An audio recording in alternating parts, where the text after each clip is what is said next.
Ladies and gentlemen, thank you so much for being here. It is Talk Tuesday. We got a great show lined up for you guys with a great panel lined up for you guys tonight. I'm so glad you're here. A few house rules. Hit that like button, hit that subscribe button, share this with your mama and them. All right, this is a great conversation, a great network for you to be watching. If you've already looked today, we have all our shows planned out for the entire week.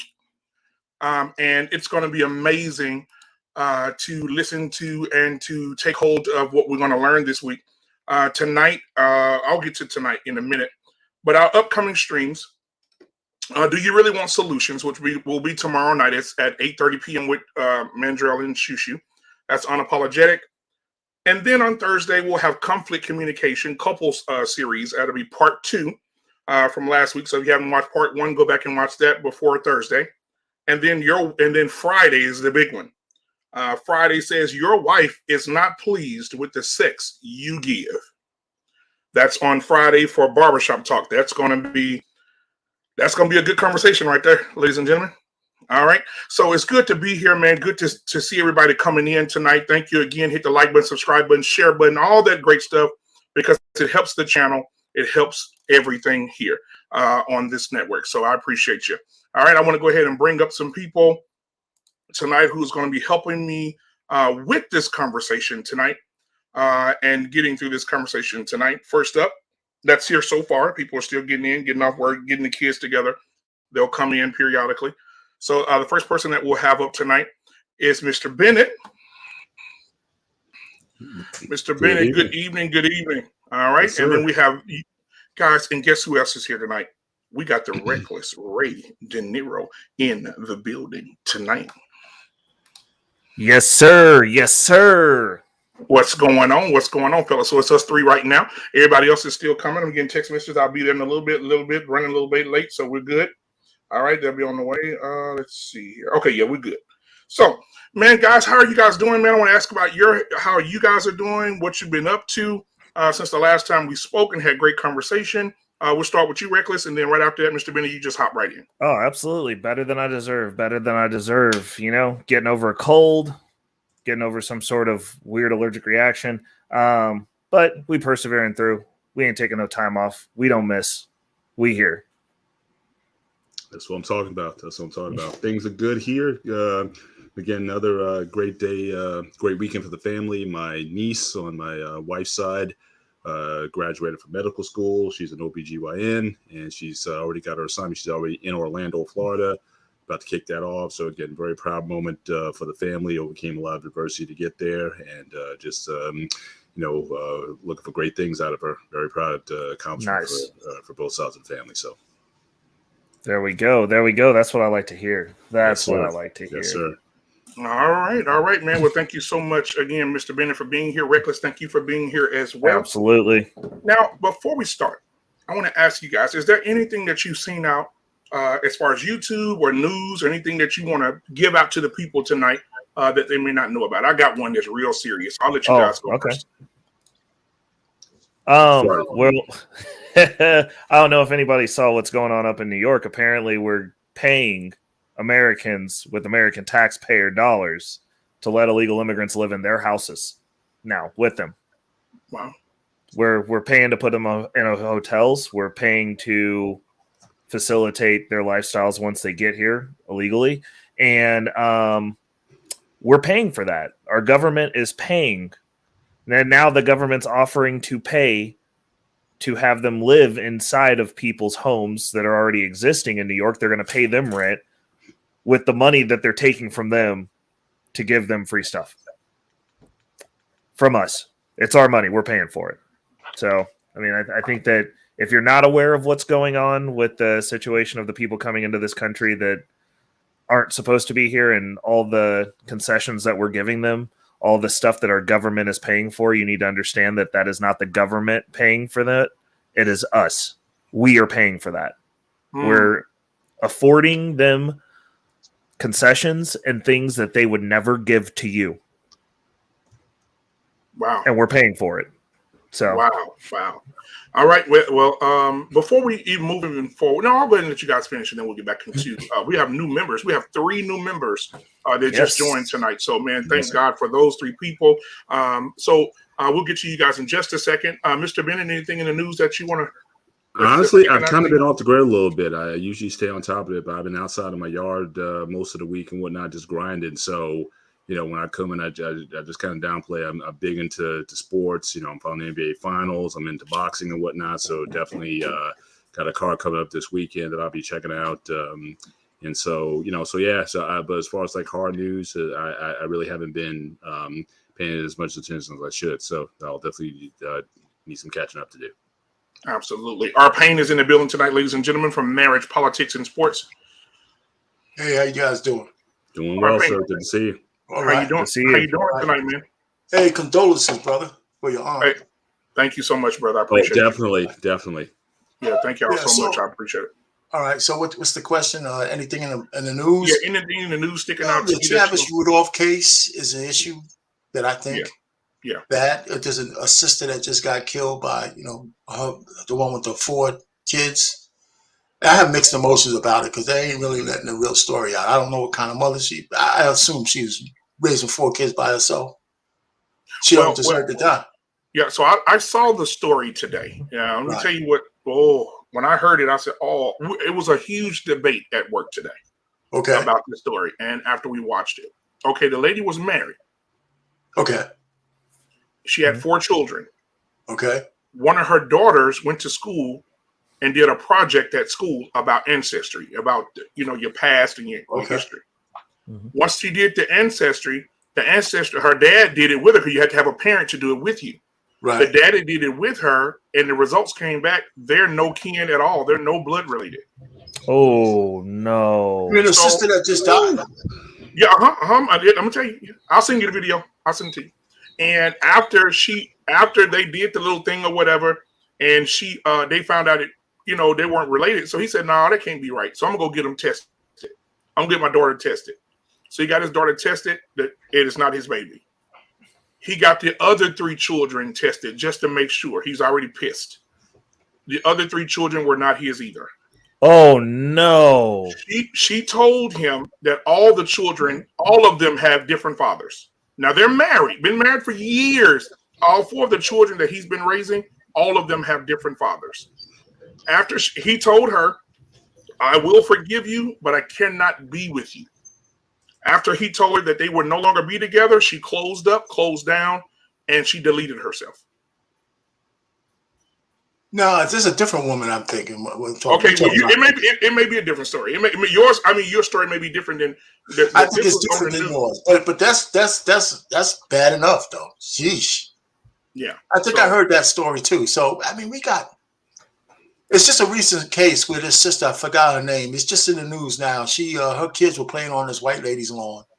White lady's been complaining. They've been arguing back and forth. And the white lady had enough of the kids, and they kept playing on her lawn. And then she went up to the white lady's door. The lady shot her through the door and killed her.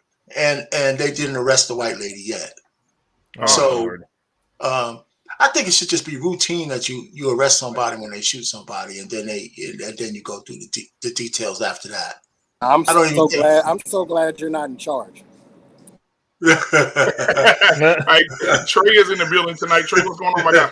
Mr. Cop, listen, it depends on what the case is, but she shot her through the door. But I'm taking. I have mixed emotions because I don't know how unruly her kids were, and I don't know how she approached that door. All right. Now, before we move on, you're thinking like a cop, Rich. There you go.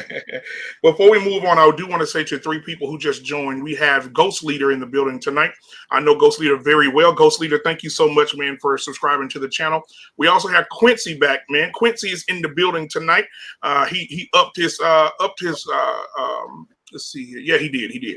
So he went up on his plan. So thank you so much, Quincy, for being here tonight. I appreciate you. And last but not least, my cousin's in the building tonight, ladies and gentlemen. Give it up for Gloria Sumler Wheeler is in the building tonight. Nice. Thank you so much for becoming a member. She gave the whole name. Man, you know what I'm saying? Thank you so much, Gloria, for supporting the channel. I really appreciate you so much. I really do. All right, man. So again, tonight's you see it tonight. Again, I want to talk about tonight, but further in the week, we got shows for the rest of the week, ladies and gentlemen. Scheduled out. Unapologetic with Mandrell and Shushu tomorrow night at 8:30 p.m. Central Standard Time. Do you really want solutions? Is the name of that show. On Thursday, we have Dr. Nkumbe and Coach K, right? Also on Breaking the Cycle. And then we're talking about conflict communication couples edition. So they have a part 2 of what they did last week, which is also amazing. And then Friday, the fellas, we're going to heat the kitchen up and we're going to fry the fish because your wife is not pleased with the sex you give. Yeah, we're gonna tackle that. She's tired of that limp noodle y'all giving. Yeah, we're gonna talk about it. We're gonna talk about it. There was a group of I'm gonna give y'all a little bit of what we're gonna talk about Friday. There was a group of men sitting around the table, and one of the men said this: that the women are not. If he said, if you're wondering why your wife don't do sexual favors for you or do anything exciting for you, it's because you don't know how to. She's tired of the way she's having sex. You're not bonding with her. You don't know how to touch her. You don't know how to have sex with her. So she's not willing to give you anything. And that's why sexless marriages are there. So we're going to tackle that Friday for sure. But tonight, are mandatory vasectomies on boys and men the cure to the baby mama and child support epidemic? All right. I want to start with Trey. He just got here. We'll start right with Trey. Trey, should it be mandatory that some 16-year-olds, 17-year-olds, and up, because they're starting to consider 16 and 17-year-olds, since the door opened for them to get a sex change, now they're giving them the option to get a vasectomy as well at early ages as well. So what do you think from 15, let's say 15 all the way up? What do you think about vasectomies for that age group? I don't like the age 15. I'm more comfortable with the age 16. I know it's not that much of a difference, but I'm a little bit more comfortable with the age 16. I actually do think that this is a good idea. When you look at the history over the last, let's just go 45 years, the amount of children being born to, teenage children is outrageous, and it always has been. This is not like it's just something new, right? Like this is. It's been something in the 80s. I've seen documentaries in the 80s where teenage kids were having, they were having children. So, but if we're talking about a real fix to a problem, we're really talking about trying to fix a problem here, then yes, they should be mandatory, especially considering that it doesn't mean that you can't have kids. Now, granted, does it make it a little bit more difficult down the line? Yes, obviously it does. We know that, right? There are other ways, you would have to get a reversal. There would have to be some sort of sperm extraction, right? And that lowers the probability of you being able to have a child, right? I understand that. I can, that makes sense to me, right? But at the same time, I hate to see these 20, 21-year-olds that are having kids, right? And they don't really understand what they signed up for. I had my first son, at least I thought he was my son, at 25. Right. And I can remember that feeling of like my entire life has changed. At 25, it has changed. And I look back on this and said, well, if I would have had a vasectomy, would I have been upset about it? No, I would not have been. I would have been more in control. I would have waited until my 30s to have kids. And I can actually afford the sperm extraction. I can afford the in vitro. I can afford all of those things because I would have had time to build that up. But, just having these guys just go out and just, listen, one of the hardest things for a man to do, let's just be keeping 100. One of the hardest things for a man to do is to pull out. It's difficult. It's difficult for men to do it. They just, for whatever reason, it's difficult. And, I think this is a way to combat that. But I understand that, a lot of men, being snipped, it's not necessarily the actual, the medical procedure of being snipped. It's the ego that gets snipped, really, is what it feels like. It feels like you're taking somebody's manhood away from them. But yes, I think they should be mandatory. And even if I had a son, I would be okay with it. All right. Our pain. Should vasectomies on boys, young boys, and men, is that the do you agree with that, first of all? And then the second question would be, go ahead. Let me just jump in. Anything with the word mandatory in it is absolute no-no to me. You just absolutely not. No way. I mean, mandatory what? First of all, the birth rates, the teenage birth rates have been going down since 1991. There were 2 years that were an exception, all the way up until the year 2020, 2022. So it's an epidemic from 15 to 19, by the way. I mean, it's just a simple Google search. So I don't think that's the real epidemic problem. And I don't blame, actually, I actually, even though it takes two to get pregnant, it's still, number one, we still absolve the woman from protecting their virtue. You can't have sex with a woman unless she consents. And if she doesn't, it's assault. Right? In every 50 state, in federal level, and whatever. So men will take sex from women any way they give it. And it takes a man to mature to be able to say no. Now, I don't care what kind of man you're talking about. A high value man, the president of the United States, or any man. Listen, the first time I turned down some sex, it might have been the hardest decision I ever did at the time. Right? Men don't turn, men, it's very difficult. So a man to have his sexual dick discipline is a guy who's on his grind. He's probably mature.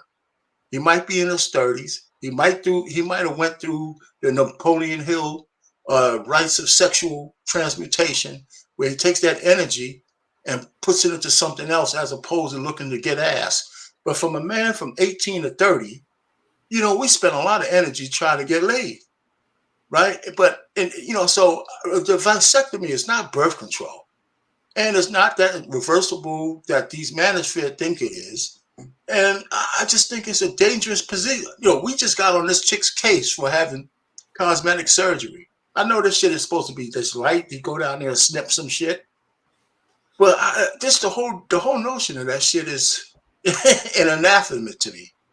Right. So if you had your kids already, and you're of a mature man, and you want to just have free sex with your significant other, your wife, okay, maybe then I could dig it. But for any young man, absolutely not. It'll just be part of a eugenics program. And they will point and aim that shit right at the black population, just like they do abortion. We've been 13% of the population since, 1970?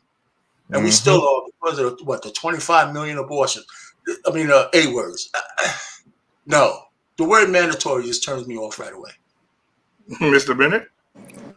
Well, as a member of the V Club since 2003, I agree with our pain. I absolutely do not believe in any sort of mandatory.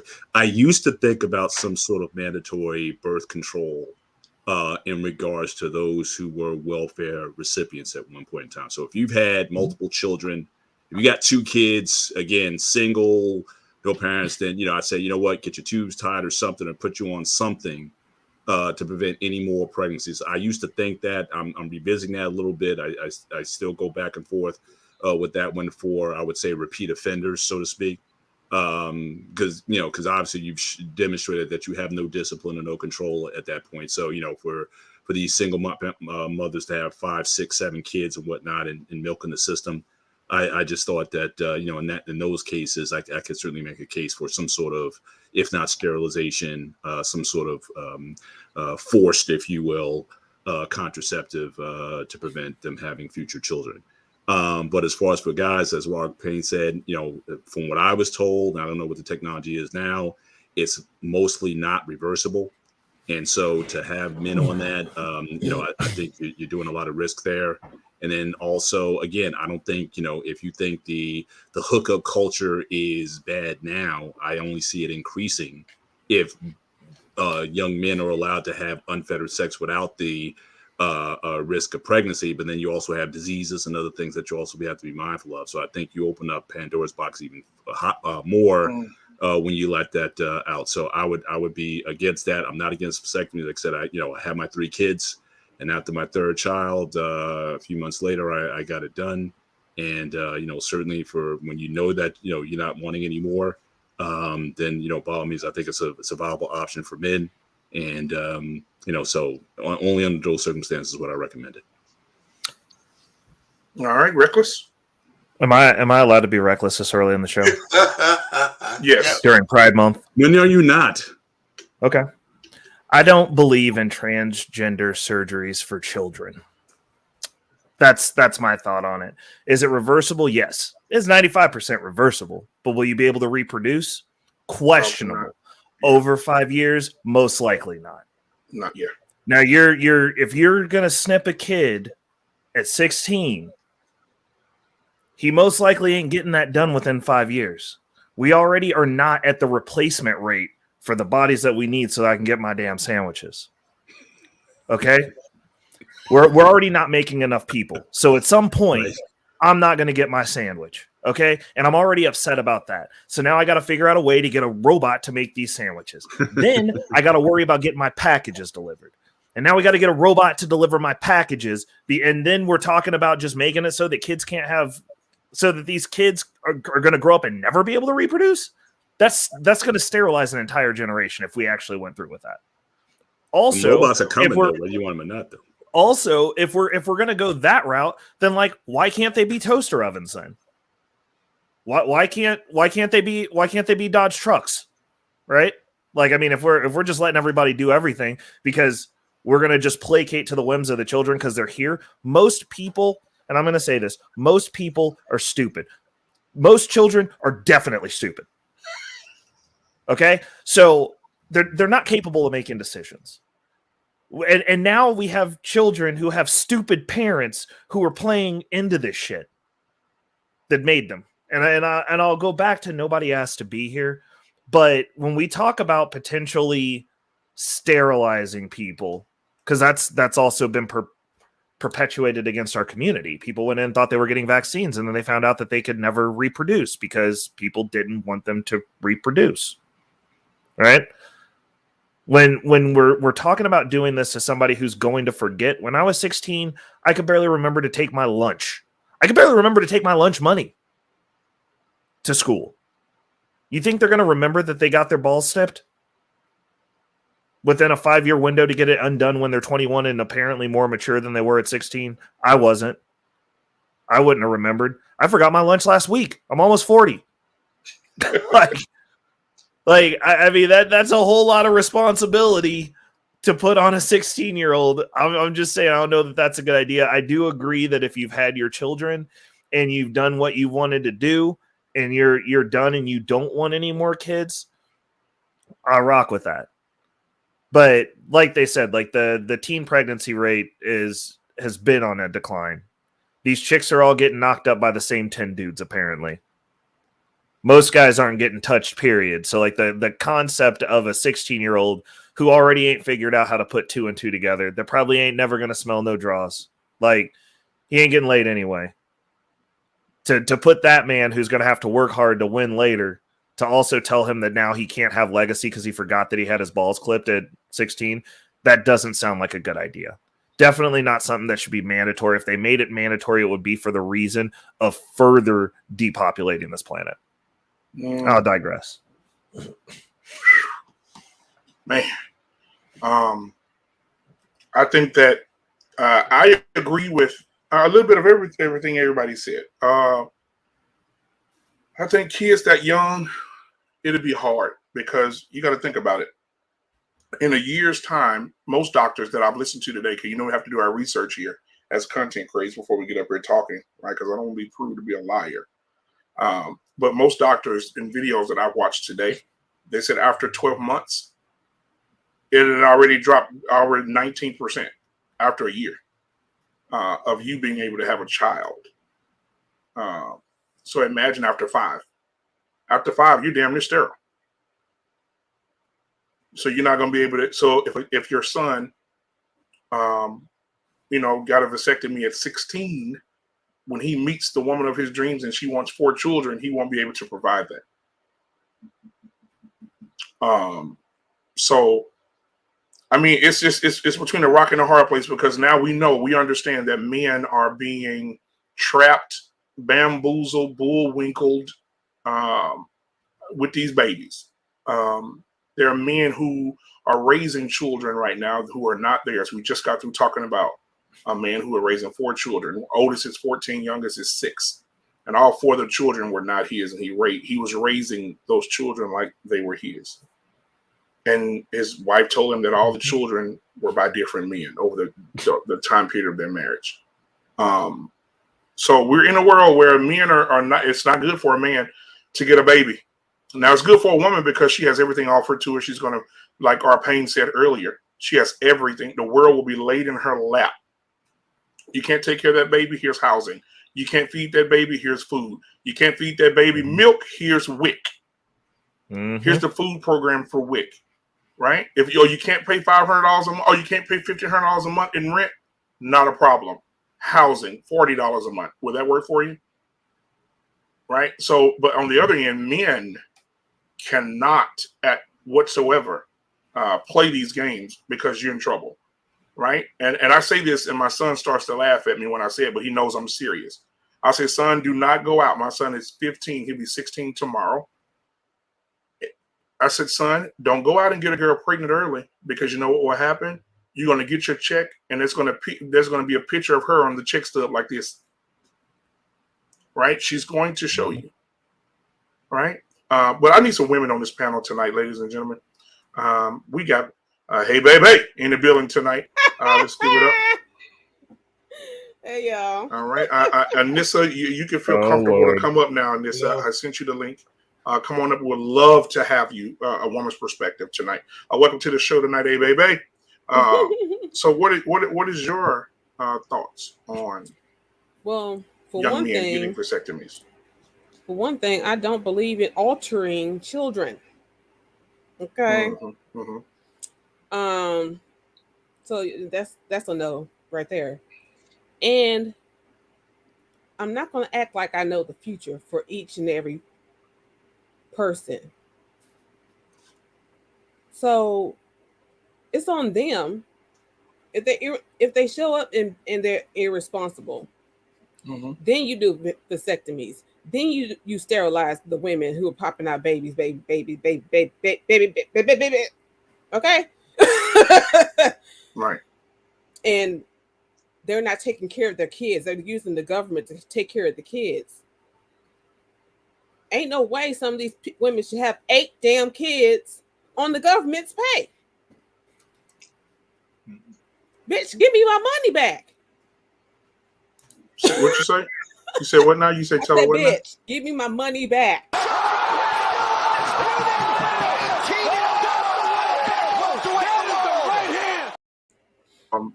Yeah, that's. Run me my money. I agree. I think that I think it's gotten to a point now. Women they know it. Yeah. If I have this baby, I have no problem. I will not have a problem. Right? Baby number 8. Who cares? You know what? I sent a video to security walls, and I wish I had it queued for tonight, but I do not. But I will have it for another show. A lady got on and she broke down the numbers of what it is to have multiple children by one man and get child support, and how it is to be pregnant by several men and get child support. She said, ladies, don't be stupid having all your babies with one man. She said, you need to spread it out and get different men because they make different pay rates. She said, you can end up making, she said, and she calculated her own with her 5 children by 5 different men. She calculated her own child support, and she's getting $5,500 a month in child support. How much is that a year, Mr. Bennett? Maybe my math is a little off tonight. She's a high value woman, ain't she? You muted. You muted. Yeah, you muted. Yeah, it's like $66,000 a year. Yeah. Wow. And that's what she said. She put the number out there what she made a year, and she said, "Why?" She said, "Ladies, don't be stupid. We don't have to work." She said, "All you gotta do is just go through 9 months of agony a little bit, push out the little kid, and get paid." So, okay. Look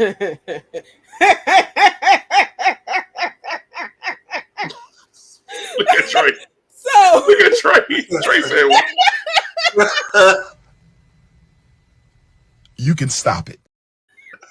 So we're gonna not work by popping out babies out of our bodies instead of finding a goddamn husband who can take care of us, and we still not work. Bitch, please. I need my sandwiches. Could she do that if all the men she slept with had vasectomies? Nope. Yeah, but how many men have to have a vasectomy to stop a woman from having All 8 kids? of 8 them. men? No, That's what I'm saying. It's an Trey is savage, bro. They said all of them. No, that's why. I also said, because it's not on all men.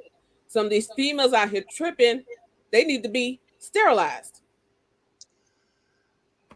Yeah, you know what? But as quiet as it's kept, I don't. It's just, hey, babe, just for a second, real quick. Even with the ratchet chicks having 100 kids, anything mandatory, anything, it's just scary because it's a slippery slope.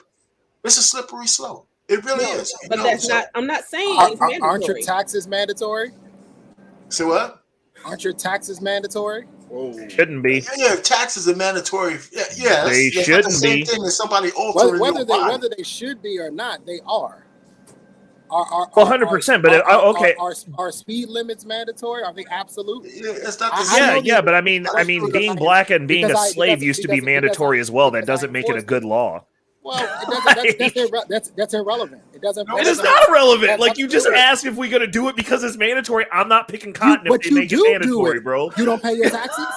You don't pay your taxes. 100%. No, I do. Okay, so but the issue is, as citizens, though, then you do what is mandatory.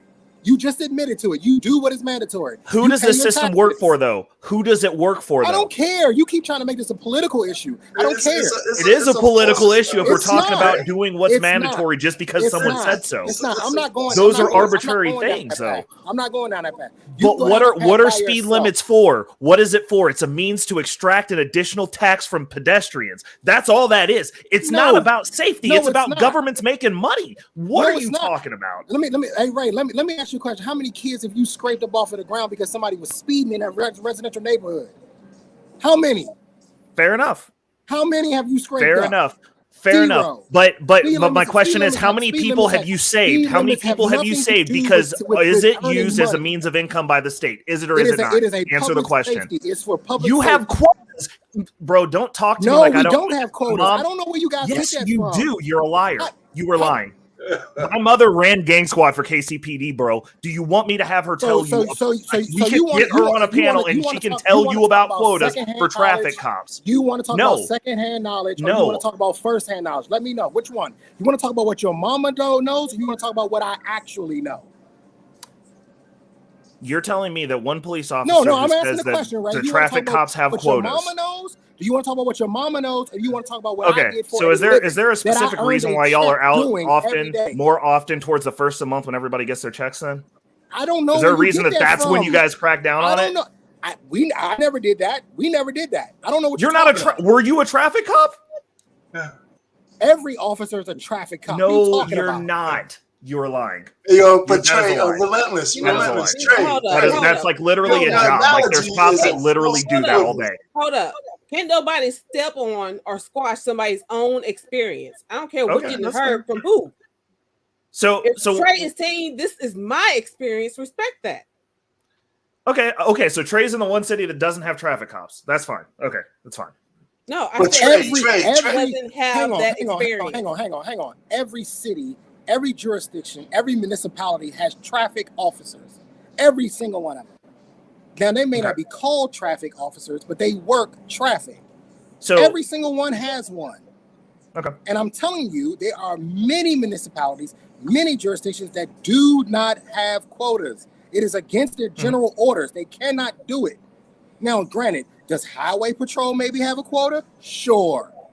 Right? Are there other jurisdictions that may have a quota? Sure. But when you come into some of these cities, there are no quotas. They used to get pissed at us in roll call and say, hey, guys, does anybody want to write a traffic ticket? Because nobody wrote a traffic ticket this month. We don't have quotas. I don't know what you're talking about. Trey, your analogy is just a false equivalency, though. No. Mandatory taxes is not the same as somebody being mandatorily told they have to get a surgical procedure. It's not the same thing. Is there a consequence for both, Rich? But it's not the same thing, though. Is there a consequence for both? If you get a woman pregnant, is there a consequence? I know I pay a tax every month. $1,200. Is there a consequence? Yes. Is there a consequence if you don't pay your taxes?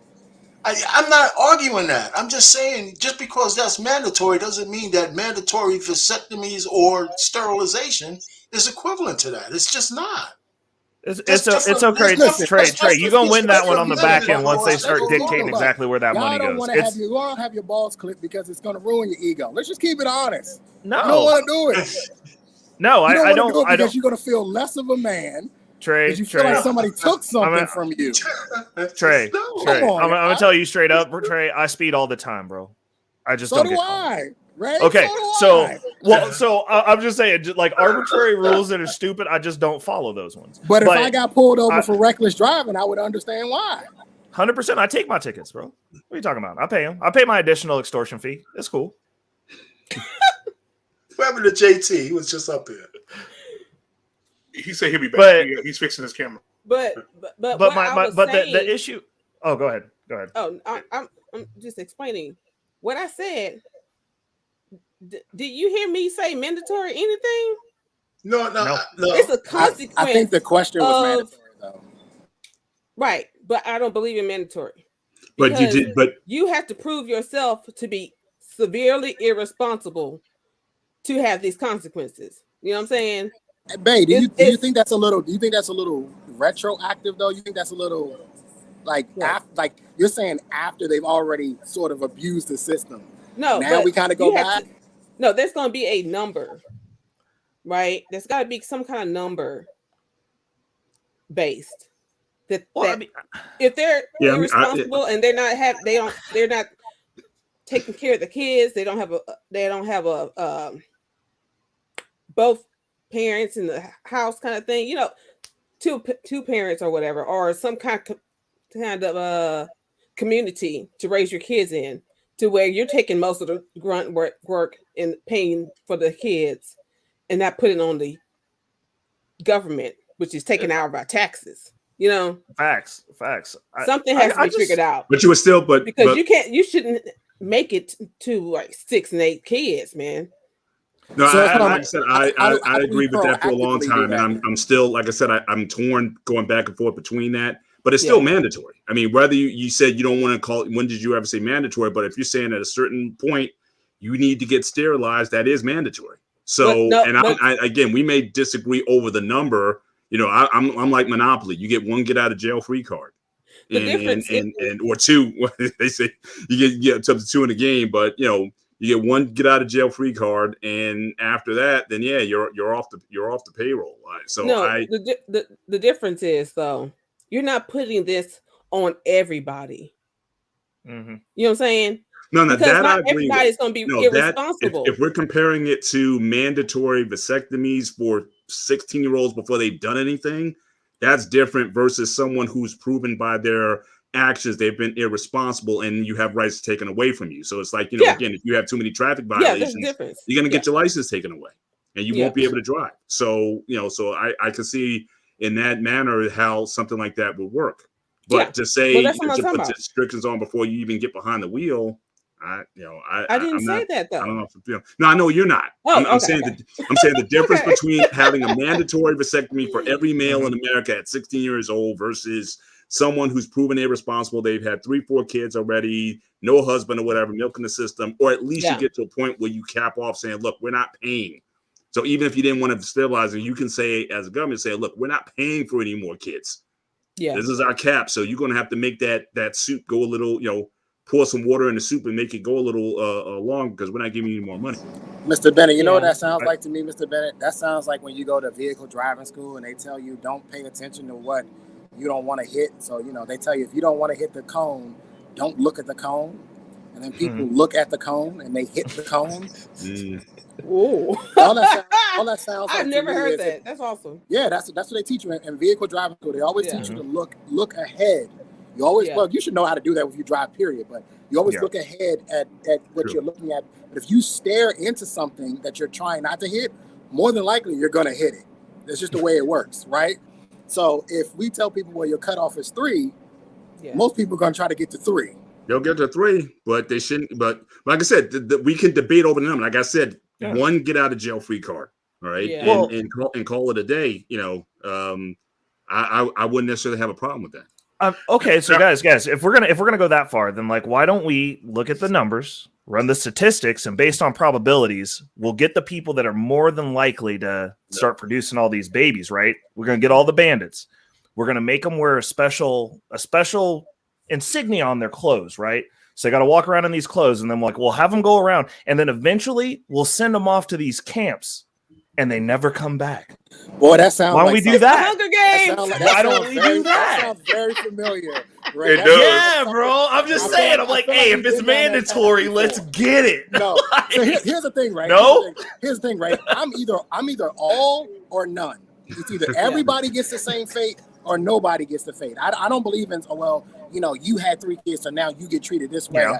It's either everybody does it, or But I've never does seen that actually play out. I don't believe in someone who is innocent getting the same treatment as someone who's guilty. Like, no. That's the way the world works, though.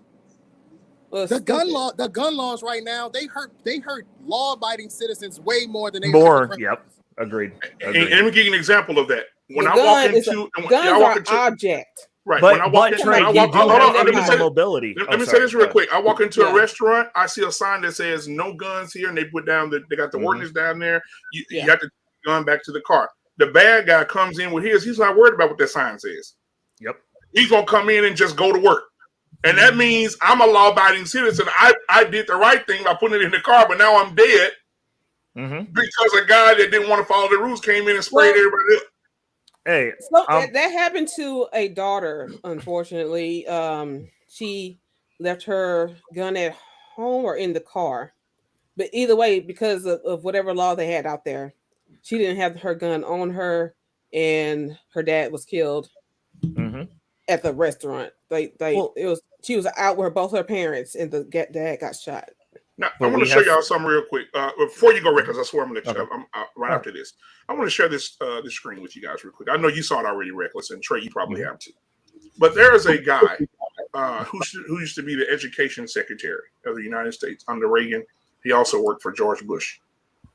He has a take on what he thinks what should happen. Not snipping, all right? A different type of snipping. Let me show you what he said. Here's a part of the article that I snipped out for you guys. Let me zoom it in so the audience can see. Speaking on his daily show, William Bennett, Education Secretary under Ronald Reagan and drug seizure under the first George Bush, said, "If you wanted to reduce crime, you could. If that were your sole purpose, you could abort every black baby in this country, and your crime rate would go down." He went on to qualify his comments, which were made in response to a hypothesis that linked the falling crime rate to a rising abortion rate. Aborting black babies, he continued, would be an impossible, ridiculous, morally and reprehensible thing to do, but your crime rate would go down. Your thoughts, guys? I'm in agreement. I mean, if it's about fudging the numbers, because this is again obviously anecdotal secondhand. But I live in an area where we have one of the largest tax codes, zip codes, as far as wealth goes in the nation. We have like a top 5, couple of them here, a lot of rich people. And in their areas, they don't want to have high crime rates because it affects property values. So what do? They fire officers who enforce drug laws. They fire officers who make drug arrests. They had an entire nice hotel get busted for child SA trade, right? Because they had an entire in-home prostitution ring get busted. And they just put the officers out that actually do their jobs, and then eventually it blows up to a head, and somebody's got to come in and clean up the mess and the collateral damage because they don't want to be perceived as having a high crime area. Another thing that happens in this area is they inaccurately report where crimes take place. Yeah. So it's a few blocks away. They'll put it in the club district, but the nice club district where the shooting happened, it didn't happen there. They'll label it the other area. Yeah. So there's a bunch of things that we could do if we wanted to pretend like there's no crime. The issue is you have people, you have officers that want to blur those lines. And it's like, are we fighting crime? Do we want to get rid of crime? Do we actually want to solve the problem? Or do we want to pretend like the problem doesn't exist? And the problem that you run into, and with a lot of people, is they don't want the actual solution. They want to pretend like they did something. Yeah, that's one of the reasons why I left the police department. Police work is not actually about stopping crime. I know people don't. They think that it might be that. It's not. That's not what we actually do. If anything, we're just glorified report writers. If anything. So let me add this. I'm being honest with you, man. Like most police officers, if I told you what it took, if I told you I could go into a block, I could clear out a drug block, and if I told you the way that I could do it, most people would say, okay, well, go ahead and go do it.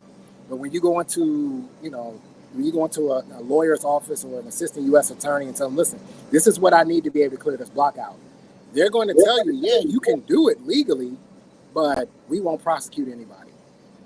And so then you quickly learn this is not about fixing communities. This is not about crime. This is about your politicians getting put in offices. This is about politicians getting their pockets greased. It's a lot bigger than what we think it is, but it's not really about cleaning up communities and making communities safer for kids. That's not what it's about. And it's unfortunate. It's one of the reasons why I left. So I agree with Ray on that. However, this comment, I don't know. I find it interesting. I am of the opinion that white people commit far more crimes than black people. And I've always felt that way, and I just think it's just it's a math number to me. There's just more of y'all. There's just more of y'all than there is us. And in my opinion, white people they commit far more crimes and even more egregious crimes than we do. As far as felonies are concerned, murders and stuff. So you wanting to abort children, I don't see how that stops the crime rate. It doesn't make sense to me. The math doesn't add up to me in that sense. That's what I was going to say. If you abort all white male babies, the crime rate will go down as well. If you just aborted all male babies, period, the crime rate would go down. Let's be honest. And the number, so they're really talking about per capita, I guess. Yeah. But the point is, if you eliminate all Hispanic, all especially white people, for the most part, the crime rate would go way down. I mean, white men. So it's just that statement was kind of dumb, but I understand the context he said it in because I heard it when he said it live, and I try not to get appalled by what white people say, Well, it's just difficult when people make these arguments in a bubble. So it's just, anyway, you can make any logical argument in a bubble, to some people, like it makes sense. But again, you're not dealing with, I think it was said earlier, with the causes of crime, with the, how crimes are reported or whatnot. So you're setting up a very sterile scenario that's really not true based on the numbers. So, it's not worth entertaining, but, that's what so many people in these think tanks, that's the way they do. And they just, come up with these scenarios that, have no basis in the real world. Does anybody else find it interesting that the education secretary is talking about crime? Anybody else notice that? Right. Shouldn't you be talking about education, sir? That's too much like right. All right, ladies and gentlemen, we got JT from What We Know Podcast in the building tonight, man. What's going on? Yes, sir. What's up, man? How everybody doing tonight? I know you've been listening in the background, man. What are your thoughts? Are mandatory vasectomies on boys and men? What do you think about that? And the second half of it would be, do you think it's the cure to the baby mama and child support epidemic? Yeah, well, you know that I've talked about this before on one of my channels. Right. And we did say we was going to bring this subject back up. And to be honest, it is something that we need to explore. It is definitely something that needs to be explored.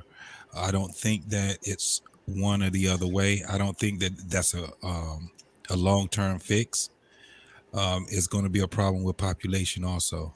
So when you really look at it, we have to really talk about it, because at one minute I was like, we probably need to do this. Then the next minute I was like, well, no, then that's going to bring up a bigger problem also, and population is, and a lot of problems that we have, especially when it comes down to the population issue. A lot of people don't want to talk about that because it don't affect them right now. Mhm. But in my opinion, I do think in the long run we won't be having conversations about child support and baby mamas and baby daddies. We'll be having conversations about trying to get people to fuck and procreate with men and women. So I think that's going to be the bigger problem that we have right now. I just see what we are looking at right now is people dissolving themselves just because they're just not educated on history. They have no idea on what the present, what's going on in the present time right now. Of course, from what you guys were just talking about, when we talk about crime rate, when we talk about politics, we're talking about other people teaching our children. We've given a lot of our power away for too long right now, and I think the answer would be is to take our power back, and that's to take it back not just from government, but from a lot of these people that are doing that have misconduct. Because right now, the people with the things that they're doing right now, for instance, when we have a lot of people that's out here just having babies with no discernment. Right. They have the power right now. The ones that are talking about creating family. JT, we get your mic is popping real bad. Oh, okay. Yeah, okay. That's not just me. Yeah. Your mic is popping in real word. Hold on, let me. So you still crazy, right? But Yeah. Ladies and gentlemen, ladies and gentlemen, in the building tonight, my big brother from another mother. The man needs no intro, but I definitely have to give him one. Ladies and gentlemen, You never come clean and you never come through. Take your shit and don't come back. Looking so surprised that you could do me like that. This is what we gonna do. You never come clean and you never come through. Take your shit and don't come back. Looking so surprised that you could do me like that. This is what we gonna do. You never come clean and you never come through. Take your shit and don't come back. Looking so surprised that you could. that's right, Hank. ladies and Work gentlemen, that my CarMax. big What's brother good, Hank is in the building tonight.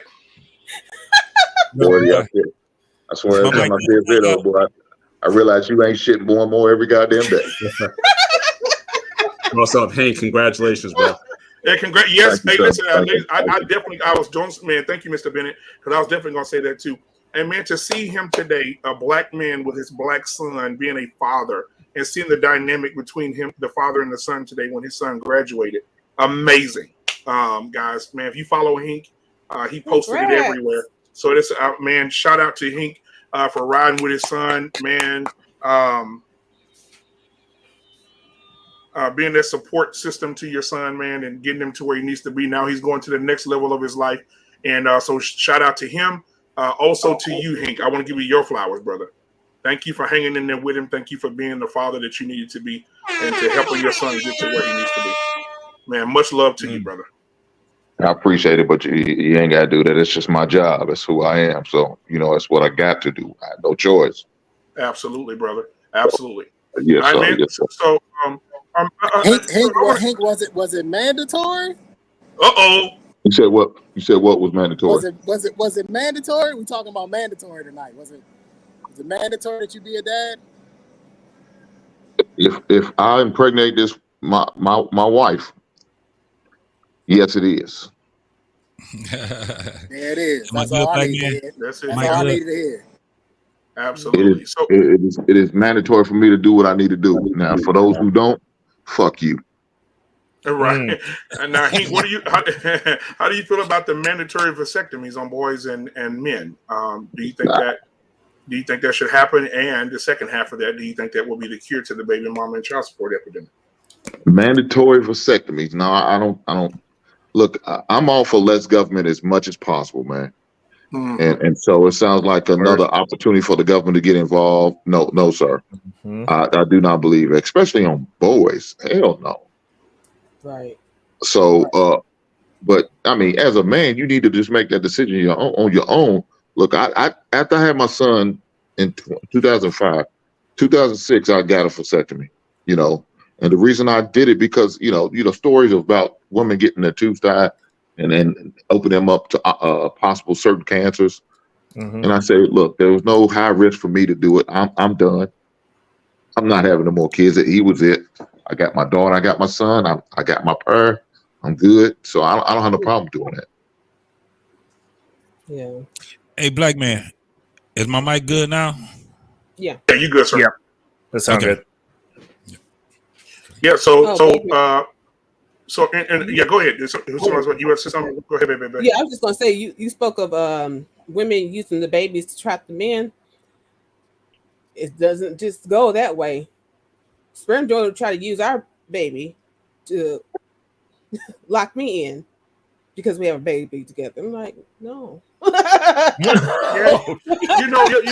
when it comes to that, men trying to trap women by getting them pregnant, it's one thing that comes to my mind. It is Beta. Are you the hit? Beta. Beta. Oh my dad. Oh.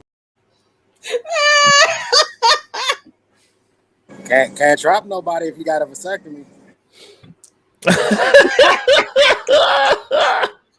Exactly. It's my funny God. how it always keep coming back to that. Like you can't do any of this if everybody has if you have a vasectomy. None of this can happen. I get it. I get that. I get that.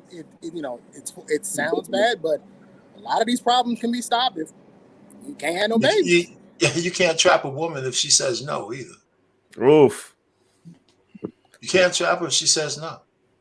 I mean, the woman at the act of penetration, a woman is in absolute control. She doesn't like to take. They don't like to take responsibility for that, but they are. Yeah. So Trey, let me ask you this: when you decide, when do you decide? As far as I would never get a boy to vasectomy. That's crazy. But as far as a man, when would you tell him to get a vasectomy? Or what? After he has kids with his wife, or what? Are you saying when would I say he should get one? Yes. 21. When did you get married? I mean, when you can still have children. I think this is why we need to explore. We need to do the research on this. There is such a thing called a sperm extraction. Your body doesn't stop making sperm. It's just the way that it flows through the tubes. Well, when you get a vasectomy, it's different. It's the egg it's not a live sperm anymore. Yeah. Once you get a vasectomy. Right, but they can go into your body and extract sperm. Jesus Christ. He's talking about the pre-sperm, bro. He said. They're gonna be sticking a needle up in your joint. I mean, your that's what I'm saying. This is not about the actual act. This is ego. It's like, oh, now they're sticking a needle in your doing this. It's not ego. It's not ego, Trey. Because like talking about it, we know the stats for vasectomy. They can put the tube back together, but if it's been over 5 years, they're still men. Yeah, we agree with that. I agree with that. But I mean, that doesn't make that getting a vasectomy doesn't make you less man. I promise you, everything works like it need to work. I know that. That's the point. I'm just shooting blanks. Yeah, but let me. Can I just say this real quick, Trey? Trey, I had a relative. Trey, let me just say this real quick. We can't continue to complain about the problems, and we're not looking at a potential solution. Well, no, Trey. A potential solution. Let me just tell you this. Trey, they've literally developed a potential solution. What are you talking about? I had a relative go in for a vasectomy, just a initial thing. And after they got finished fondling his balls and telling them all this shit, that guy came home petrified like hell, man. He says, no way. He said, man, shit. Did you just say fondling his balls? Chugging shit around, man, saying I gotta do this and that. He was like, he came home like a ghost. He said, no, you know what? He told his wife, hey, man, you know, we're going to just have to keep taking chances and shit. So, You know, 'cause he said, no way. I do think that I do think that it's going to be more of a forced sterile that they're going to have when they're babies. I do believe that that's going to happen. They've already did women like that in prisons. Yep. Where, you know, if you look at a lot of these stories is going to a point where eugenics is going to be at an all-time high. It's about to happen. People were sitting back talking and being mad at what's that old ass lady name? Margaret Sanger, right? Yep. She already had put that out there. However, what they ended up doing was doing something that was way more milder than what we're about to look at right now. I guarantee it's going to be a point where they're going to have problems with families. There's not going to be any it's not going to be enough human beings. We keep thinking it's not. I've heard somebody argue on the opposite side. There's no way that can happen. It's entirely too many people on the earth and all these different things. No. I believe that everything is possible, and that's one of the things that I can see happening at an all-time high. Now, let me say this real quick. Let's go to our audience real quick. Easy Money Jones said, how is it easier to do extractions and vasectomies than to train our boys to keep it in their pants until married? Now listen, I have 3 boys, Easy Money Jones. And I'm going to put my preacher voice on here because I want to be a straight shooter here. Raising 3 boys who get up every morning and their penis is as hard as Interstate 20. And they go to school, and the little girls have breasts the size of who was one of the old actors back in the day, Mr. Bennett, who was fine as hell. Lola Falana. Yes, another one. What's the other one name? Actress? Yes, back in the day, who was real fine. Oh my God! Pam Grier. Pam Grier, head of both sides. So if you even think about Pam Grier was bad. You going to school now, there are girls at 13 years old that were that's built like Pam Grier. And looking like Pam Grier, dressing like Pam Grier. Hey, Black man, that might be a separate conversation, but I'm curious as to why that's happening, why these girls are maturing at 12, 13 years old and they got everything. It's McDonald's. Thank you. Facts. That's exactly what I was about to say. It's some hormones, bro. I was cooking food for my child. I cooked home meals for my child, and my mom would take her to the McDonald's. And you will not disgrace. All our girls. You will not. But what's also happening with even the white girls now, right? Yep, like, exactly. If you used to see a white girl with a booty, that was like a unicorn. Now they're all over the place. That's something that McDonald's. Hold on. But McDonald's has been around for 70 years. This used to be a white girl's ass right here. This was a white girl's ass right here. Now it's like this. Now it's like this. Yeah, it just is fucking. Who was that girl from? But I remember the day. Remember that show Blossom that was on in the 90s? And that had that girl Van Noy on, and all the boys were just freaking out because they never saw a white girl like that. And now it's like every other white girl is like has got that same thing going on. So I don't. That was before the BBLs became popular too. This wasn't a BBL thing. Mr. Bennett, Mr. Bennett, I want to say this. Mr. Bennett, you're talking about Jenna Von Oy. Yeah, it was like when she came out, it's like black boy, like we didn't know what to do. It was like, what is that? Like we never saw it. Let me tell y'all something, bro. I think I've said this before. My daughter, she's 19 now, but when she was in high school, she danced, and she was a dancer. And I went to pick my baby up, and my daughter walked out, and the girl walked out. A lady walked out in front of her. And I looked at the lady, and the lady was built like Serena Williams, guys. Oh, and she walked back in front of my car, and in my head, I'm saying, I said, what? I said, baby, is that your dance teacher? I said, y'all got a new dance instructor. She said, Daddy, come on. She said, me and that girl in the same grade. I said, what? Oh, you said straight to jail. and then you had to go home and take a shower. I felt dirty. Cold shower. Dude, the girl was, I swear to God on my mother, the girl looked mature face, body like Serena Williams. Yeah.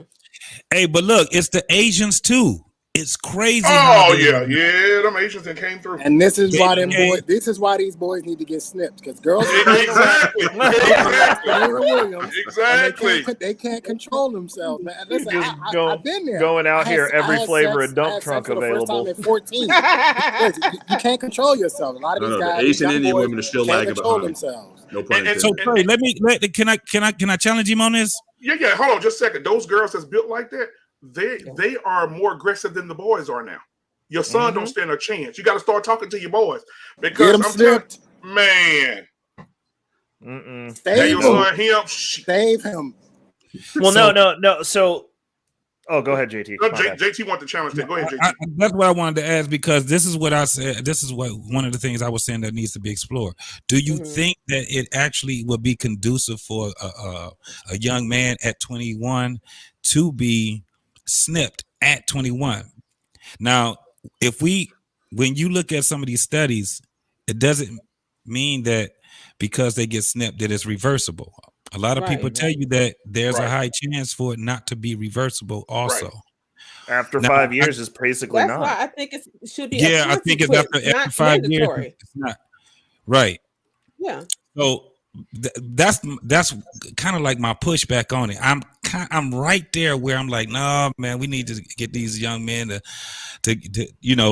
push vasectomies. And if y'all see some of my early stuff, man, that was one of my things I was saying. JT, let me tell you something, JT. Let me say this real quick before you go reckless. JT, remember we had this conversation off camera. Now, keep in mind, guys, in California at 12, you can make a decision about if you want that penis to be there or not. You think give it 2 years. These young men at 13, 14 gonna be like, Mama, I want a vasectomy. And if you say no, it's child abuse. Just like right now, if they want a sex change and the parents say something and keep them from doing it, all they got to do is go to CPS and say, I know who I am on the inside. My mom won't let me be who I am. That's not the same and disingenuous. So CPS, whatever. Shit. Ace, you know I'm not lying, Ace. You are completely convoluting the idea for comical relief, which is why it's never been a serious conversation, bro. Okay, it's not convoluting. Hold on. Ace, am I right or wrong though, Ace? Is it child abuse now if you don't allow a child to express themselves in a sexual manner they want to be expressed? It can be, depending on how the abuse is done, like many things. It's a very nuanced situation. Simply saying to your child that you don't believe the person they say that they've been telling you that they feel they are, that's one way to look at it. Whether you see it as abuse or not depends on your generation. Most people in the older generation don't believe that if you knock your child out, it's abuse. If they said the wrong thing to you, it's discipline, because they raised their voice and they were legal emotional. System, though. Yeah, we're talking about for legalities. Yes, there are many things that can fall under legalities. Yeah, right. Okay. That's what I meant by, because now and that's what that's what I'm getting to. If a child says at 12, 13, they can make something about their sexual orientation, they'll be able to say, you know what? A 12-year-old can say, I'm going to be sexually active. I don't want to have no baby. I want a vasectomy.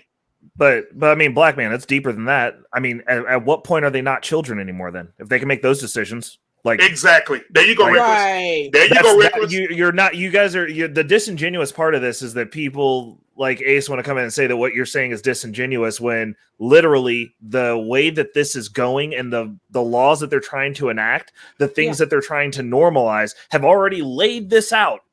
Exactly what they're trying to do. The reason you would want a child to be able to decide whether they can get their own vasectomy or they can get their own genital mutilation, whichever flavor you choose, mutilation is so that you can say that they're an adult. And as soon as they're an adult, then you can fuck them. Oh, he right. He right. He got a point. Tell me where the lie is. Damn, that was smooth. He got a point. To tell you where the lie Damn, is. that was smooth. Yeah, tell me where the lie is. Go ahead, Ace. Please do. Ace. Go ahead, Ace. Challenge that, Ace. Go ahead. I want to hear what you got to say. High five to you, man. High five to you. Multiple different ways. One, none of that is required for what people who are pedophiles want. They've already been trying to do that, and that has nothing to do with it. You're telling me the lowering of the age of consent has nothing to do with that. To say that I can just go ahead and bang out 14-year-olds has nothing to do with that. Finish out that whole thought. Okay, go ahead. I'm sorry, sir. Appreciate that. Now, for those who are in that camp that think that that is something they should be able to do to a child, those people have nothing to do with that situation. Now, what they are trying to do, and there are people in there that monitor it to see if there's some way they can flip it to their way, as anybody in any corporate space has seen, if there's one thing, for example, it's Pride Month or Black History Month, whatever month it is for anything, corporations suddenly care very much about that until it's the next month, and then suddenly all of that devalues. You don't hear anything about Black History Month from January 30th or 31st. From March 1st, it goes away for another 12 months. And then suddenly everybody's highly about diversity and being about the character and the history that we have. Nobody really cares unless it affects their bottom dollar. So there'll be people that try to manipulate that either way. They literally have no idea about that. Now, as to what Alex was said, in conservative states, they've been trying to lower the age, as historically conservative parties have always tried to, for lack of a better word, legally abuse children one way or another. What's the that hasn't. trying to drop Well, it? let him finish because I want to go ahead and hash this out. Let him finish his thought. Appreciate that. So to clarify the whole idea, if you want to demonize the idea of transgender people as the ones pushing behind this with an agenda, you can, but that would be as incorrect as saying that Malcolm X is the reason for Islam existing to begin with or anything of that nature. Okay, are you done? Go ahead. Okay, I blatantly disagree with you. So, are you familiar with MAPS, minor attracted persons? Yes, that's the group. Okay, so they're they're roped in with the LED, OLED TV community. Okay, yes, they are. No, they're not. Definitely, the people that you see promoting this as a normalized state are not conservatives. Like you're trying to like brand this as like a conservative wanting to do stuff to children. Literally, why would a man who dressed up like a woman with his balls out want to go read to a bunch of kids if he ain't got no kids? That shit's weird. It's corny. Okay. So also part of that community. It's not. You're telling me that where do drag queens do their shows, bro? Like, are you telling me that during Pride Month we're not going to see a man in a dress with his balls on a child's head? You're telling me we're not going to see that? Do you know that are advocating for the ability to? I'm not saying that the entire community is advocating for it, but that's like saying that as a conservative, it's not my job to call out bucktooth broke ass racists that want to claim that they're conservatives too. Like, you're not built like me, bro. Like, no, if you're not going to call out the people in your camp, there's racist people within that community. Yes. They don't call them out either. Like, that's what I'm saying. So like, if you're going, these people are ascribing and getting on this bandwagon because that group is able to mobilize and get stuff done. These things are notching at things that they want. They are aligned in an agenda together. If the parts of the community are moving that way, it's the same way that I'll speak out against BLM. Just because I'm black does not mean that I have to go along to get along with everything every single black person does if it's stupid. Facts. So you're defending a community that's not holding its own accountable. So that argument in and of itself is disingenuous. If everyone's just going to shut up and watch these people run this off the rail and keep grabbing and taking, pretty soon we're not going to be able to do math anymore because they're going to have all the symbols and the freaking numbers. Like, they're just taking stuff. And no one's saying adamantly and out loud from within that community that this is wrong. These movements are evil, saying they don't even want to acclimate into society. It's not about being treated the same or equality. They want to destroy things. That inherently in and of itself within a society that already has guidelines and rails is evil. We want to destroy nuclear families. Evil. Let me input this real quick, Ace, before you go back. Go ahead. I had a conversation with an employee at my job about this thing.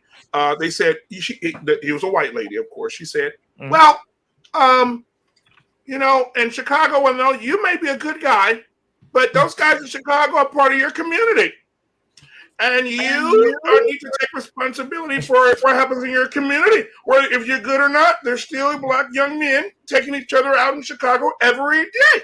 Now, keep in mind, she's a stud with it. She's a lesbian, right?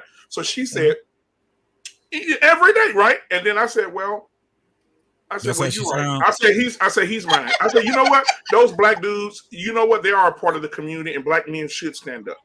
I said, are you also? I said, because you are in the community. She said, and proud. I said, absolutely, you are. I said, so you're going to take Jeffrey Dahmer with you? No, That is different. That is different. No, I said no. Jeffrey Dahmer was a part of the LGBTQ community, and he was a serial killer. He belongs to you. That's your guy. You know what? I'm done with this conversation. This is why we shouldn't talk about these things at work. Oh, you started it. You started it. Yeah. But go ahead, Ace. You can respond back. I say to her, you can't handle the truth. Oh my God. Well, I'd say the more accurate way to say that is someone who grew up on the south side of Chicago. There are hundreds, literally hundreds, of organizations that have been working against that violence in those areas as long as I can think of. They all need stories about it. They all need Facts. Facts. Why don't they have results? They are failing. Yep. Miserably. Thank you, Trey. They need to be fired. So how many of you actually live in Chicago and have been there and know the statistics about it? Nobody wants to live in Chicago. Ace, this is the thing. This is the real honest to God truth. Go ahead. No one gives a fuck. Right. No one cares. So ideally, the actual statistics, the facts about it, but the presentation and what you've seen and what you think you know means more than the actual reality. So to tell you the places where actual gun violence was so predominant, where people couldn't walk down the street from a school, ended up going years without having actually any type of bloodshed or confrontations, and the progress such as that's been made throughout every parts of the city to even some of the most terrifying neighborhoods, such as Cabrini Green, where even the police wouldn't go and respond to calls, has been changed, for lack of better words, through to a lot of gentrification also, to be a less dangerous area, and more of that violence has now been predominantly moved to the outskirts. Which neighborhoods have increased? Because what I know of what I've done is that yes, for every neighborhood that we clean up, there's another neighborhood that gets worse. So which neighborhoods have gotten worse? Because you're not. That means you're not fixing the problem. You're moving it. Exactly. You're just moving it around. You're just shuffling the crime. Yep. We're just shuffling the crime. That's not progress. That's not if you progress. want the systematic answer of how to fix it, you have to change the system to be able to repair all of that. Unfortunately, the people that are working on that don't have the power or resources to change the entire system. See, now that's you want to fix Chicago? You want to fix Chicago? You send the asteroid. That's how you fix Chicago, and you start all over. Send the asteroid. Yeah. Listen, man, that's the same old kind of thing where, you know, everybody tries to eliminate the responsibility of the fact that all the blacks follow Democrats right into hell. Right? every damn thing in there. Democrat. First they have Gordon Lightfoot as mayor. Right? And then, and then now they got this other zesty dude that's the mayor now. And they tell all those black people who are living in quiet lives of quiet desperation that F you, we're going to bring a whole bunch of immigrants because they're going to be our new Democratic base into Chicago. I mean, you know, if we don't divest from the Democratic Party, we're going to be, the nails are going to keep going into our coffin. Because especially as black men. Oh, I saw it. They haven't done shit for us. You know, they champion the LBGYNs, whoever the hell these fucking people are. You know, and then, the Hispanics are going to take over. And I like Hispanic people, right? Let me finish. The only time we're allies is when we're in aligned. But when we're not in alignment, in Chicago, black people are going to have no power in the next 5 years. None. Absolutely none. There's so many different things. The 10 people getting murdered every weekend. The weekend of hell, Memorial Weekend, when 50 people got shot from 2 years old to 77. I mean, the place is a goddamn madhouse. And that's just one community. And we have separate communities all over, democratically run. The only democratically run city that I think has any modicum of help is the ones in Buffalo. Because I know the mayor.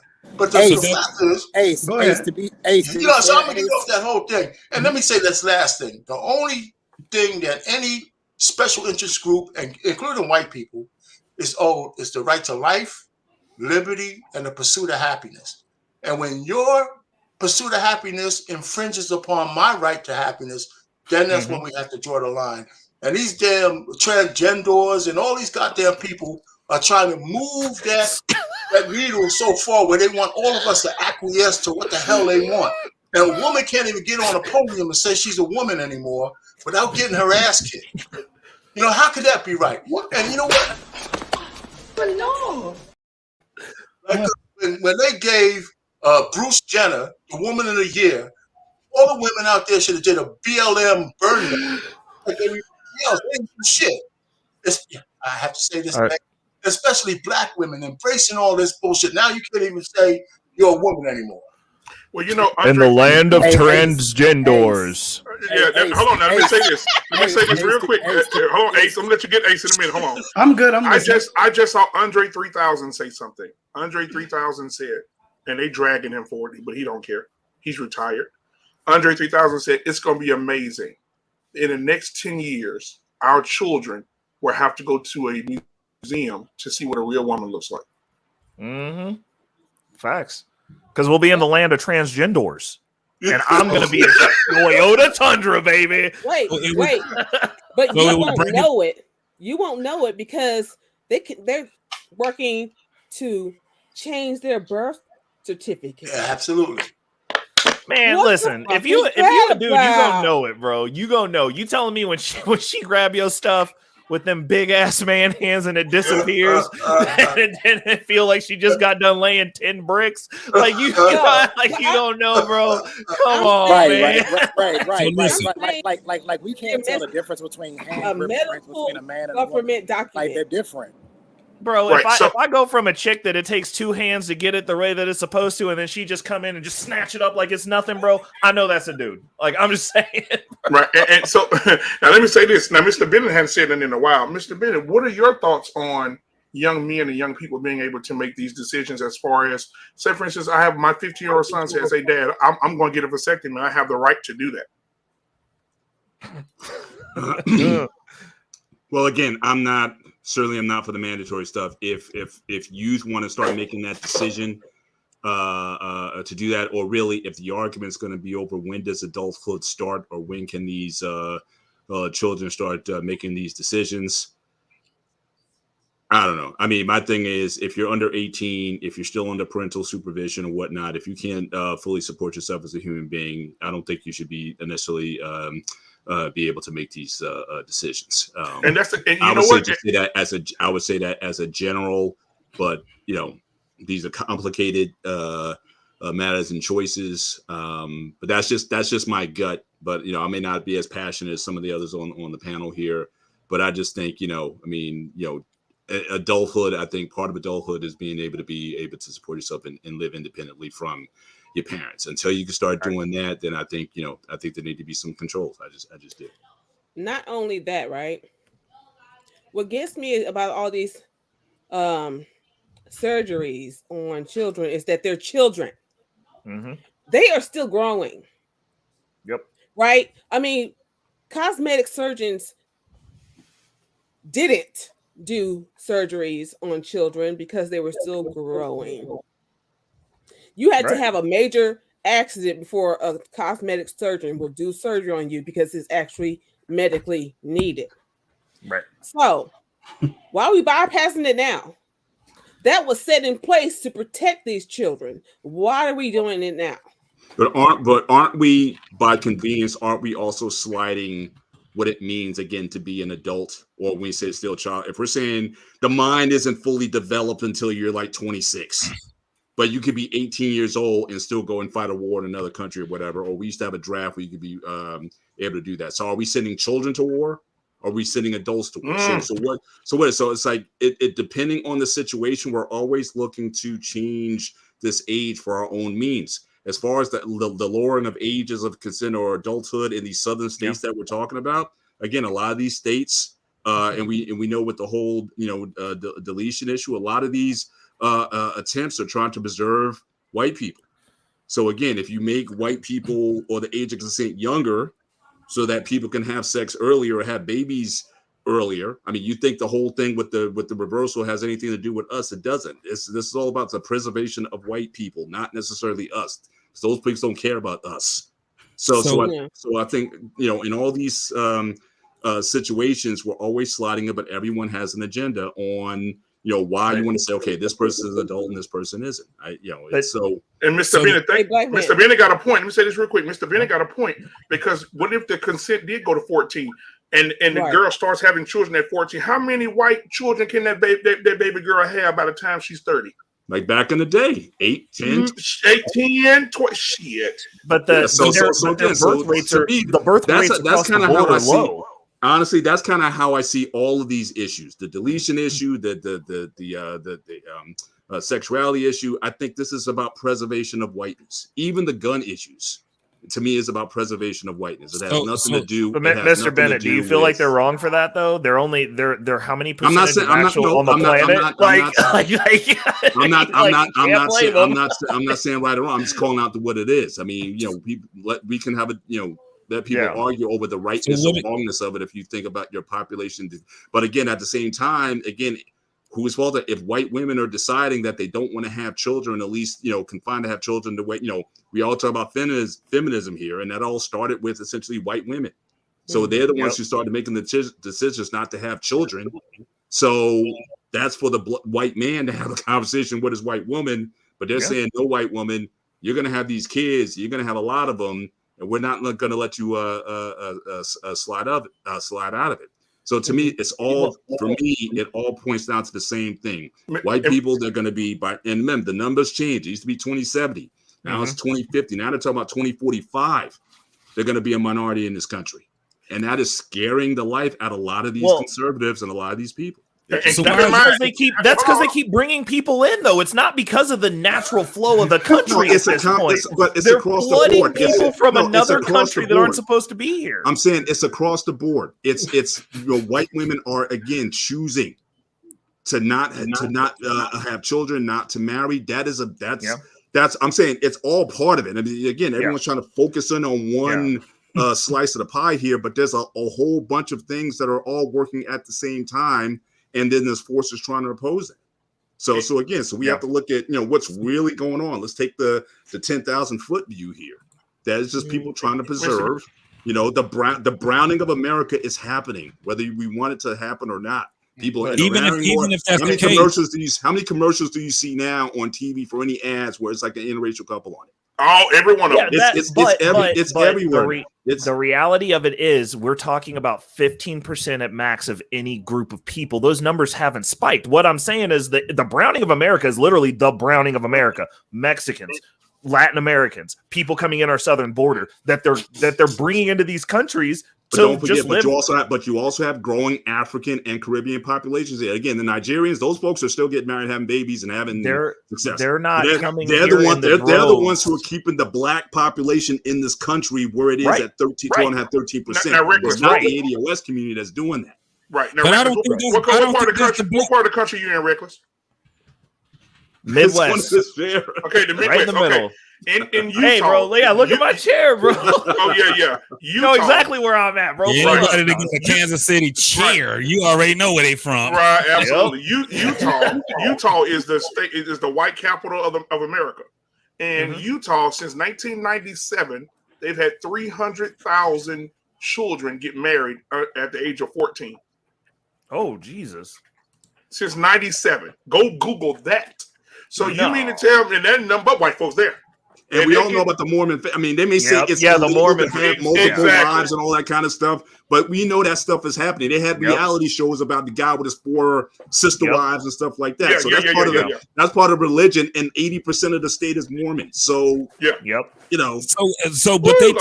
this is my thing. They're taking population seriously. Oh, yeah, they are. I don't think that we're taking it seriously, and that's the problem. I don't care what anybody is saying. We're not taking it serious, and that's where I have a problem with it. That's why it goes right back to, should men start considering having vasectomies, right? Or should it get to a point where, like what Trey was saying, at 21, that men start considering vasectomies and then saying, okay, when I do get a family, then I go ahead and get it reversed. Because what I do still see, and what we all do still see, is people having children with no discernment. You got men right now crying on YouTube and all these other platforms about a woman taking advantage of them. it's weird to me for us to sit back and cry about it. It is what it is. I went through the whole child support shit or whatever, but I didn't go through it like a lot of these men are. A lot of these men have multiple, women that they have children with, and they're still saying, well, it's her fault. Not really. We already tried to give them a chance and say, hey, listen, close your legs and all that. They're not going to listen to you. So what do you do then? You say, I'm going to take this shit in my own hands. I'll date you. We can kick it or whatever, but no children. You will not have my sperm. And I got to say, and just listening to all the things that we're saying tonight, I think if we take it seriously, you will have more men saying, I'm going to go and get the vasectomy. They have a thing right now where it's called the Sumu or the Musu or whatever. It's a 6 month sterile for men. You can be sterile for 6 months at a time. You can preserve your sperm. So that means that, but this is another problem. Relationships. You see what happened with abortion with women. Once they got to the point where they had some concessions on getting abortions, they start fucking any and everybody then. Yep. Birth control, all these different things. So when we do have these concessions, I think it's just a Band-Aid. It's not something that's going to be able to fix it. We have to go to having morals and standards and all these different things. We have to start being more interactive with being a parent or a co-parent or whatever it is. That's the answer right there. All that other shit, I'm telling you, it's still going to be some other bullshit that's going to come with it. We start talking about snipping your damn balls, and now you're going to have a bunch of men coming up that ain't even born right now, that'll be born. They know nothing about this shit right here. Like Andre 3000 said, in order for us to see what a real woman is, we're going to have to go to a goddamn museum just to see it. It's the same thing with a man. You're not going to know the difference between anyone, because it's not about being a woman or being a man. It's about your behavior that's attached to it and the misbehavior that's attached to it. So that's the problem that I have. So JT, what about the probabilities, JT, and the possibilities of what you're saying happening? See, we're saying all this stuff for both the men and women. We have biological imperatives. They're not, they've been the same since the beginning of the time. I mean, we all of the things that we're doing now goes against what our biological imperatives are. We can tell men to have dick discipline. We could tell them all that kind of stuff. But that doesn't change the bottom line that when it comes to sex, first of all, only like, 30% of the men ain't even getting any. That's number one. Facts. And then we're saying that, you got to be extra responsible. And that's true. But the biological kind of thing and your imperative is that men take sex from women any way they give it. I don't care what everybody keeps trying to say there's going to be some miracle cure. A woman says to you that you can have sex with me, but you can't have a condom on. What percentage of men will say, you know what, at the point of insertion, you know what, I'm going home. If I can't put a condom on, I'm going home. Let's just, it's got to be what's wrong. You can stop it. So, and then if she says, you know what, here's another misconception. Women like being raw dog just as much as men like the raw dog. We gotta stop bullshitting. So when a woman tells you, right, man, you're gonna have a problem. Even if your daughter gets married, you're still gonna have a problem with this. You're not gonna put a condom on. Even your son-in-law, you're gonna have a problem with this, man. You're gonna put one on just so, even if you're not satisfied, you're gonna put one on, because to do otherwise is a criminal act. They're not doing it. Listen, we not doing it. All of this bullshit, man. Women have to consent for men to have sex. Men, our imperative is to talk sex out of them by any cost. And there's some guys who know how to do that better than others. But she still has to say yes. In California, they're asking you mid-coitus to ask her again. Do you really want me to keep going? Do you really want me to finish? Jesus. That's so, I mean, it's all bullshit, man. Trey's face. Let me ask you a question. Let me ask you a question. How many guys? Listening to it is like listening to my conservative black cousin. Let me ask Payne a question right quick. How many Okay. friends do you have that's between the age of 22 and 28? I have cousins in that age bracket that I Okay, talk to. but I'm saying as far as friends, Yeah, well, I don't have any. I had mentees when I was working in that age bracket. right? You know, you So come to me and ask me questions. right. But go ahead. So the point What's is the this, point? because I'm closer to your age than that, but I don't have a whole bunch of them. What I do have though is the ability to see what those young folks are talking about. Right. And right now, it's scary to hear their conversations. This is where it does go to a point of what is it that we're teaching them? And evidently, we ain't teaching them shit. Because if you hear their conversations with each other, they are so confused and out here, and they're still having children. And I get what you're saying. It's been going on. I mean, it's natural, right? But we still have the ability to have self-control. And right now, without that self-control, it's going to go to hell. And right now, we're doing a very good job of getting I there. didn't say not tell them the right things to do. I didn't say don't do that. I'm just saying we got to be real with the conversation. No, I get that. I'm saying they're not connected. Abstinence. What I'm saying is that they're not connected to our. It's not that we're That's not nothing to do with our talking to them. generation, man. They're not I'm connected telling to us. They're not connected to us. For instance, you were a little more connected to your mother and your father's generation than they were. Like at some point, y'all shared something. Their generation and your generation shared something. I hear you. Right. So it's not that way anymore. That generation don't share a damn thing. We don't share a damn thing with them. It is a gap. It's a big ass black hole between us. And right now, they have no idea. When you hear young women speaking the way that they do, it is a scary thing for us to look. Man, I'm getting ready to retire. You probably already retired. I don't know. But it gets to a point when we get older, our fight gets less and less and less. That's just what it is. I have children that's in that generation. I have daughters that's in that generation. That's one of the reasons why I think it's very important for us to talk about these different things, because they listen to these shows. My two daughters listen to these shows. I have a 21 and I have a 27-year-old. They listen to these shows. They go through these things when it comes down to, they're now learning how to vet those men. Oh, let me bring them to my daddy. Most women don't even bring them to their father, and they were in the same home with their father. But you acting like I don't agree with you on saying. That's why I'm on these panels saying the same thing. I'm just saying we got to be real with the message. You know what the problem is? The message has to be consistent with people's biological imperatives. You can't just say, you got to be able to say, listen, you might feel this way, but we can't deny the truth of the matter. Right? We can't absolve women of their responsibility by just putting it on the men, saying you have to have dick. Yes, I'm putting it on the men. No. You have to say both things. No. Yes. We put more than enough.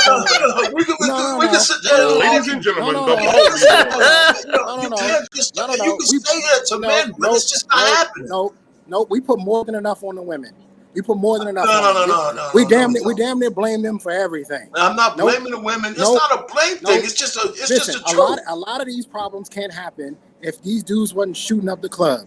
These dudes do not pull out in this day and age. They don't pull out, bruh. They can't even back out the driveway, Payne. They can't pull out of shit. They can't pull out of nothing, Ray. I understand. I'm not talking about pulling out. They don't wear condoms. They don't wear condoms. I told you, I've been in a situation with a woman where I went and grabbed the condom. She turned around and looked at me and she said, "What you doing?" I said, That's exactly what I just said. Hang on, Rich. You still put your Johnson in there, didn't you? Safety on my meat missile. She looked at me like I was crazy. Like I had 3 titties. I'm like, no, I'm finna put this on. You crazy. Because you're tripping 30, right now. Because you're in your 30s. But here's the difference. I'm a 30-year-old man with kids, and I have a lot to lose. A 21-year-old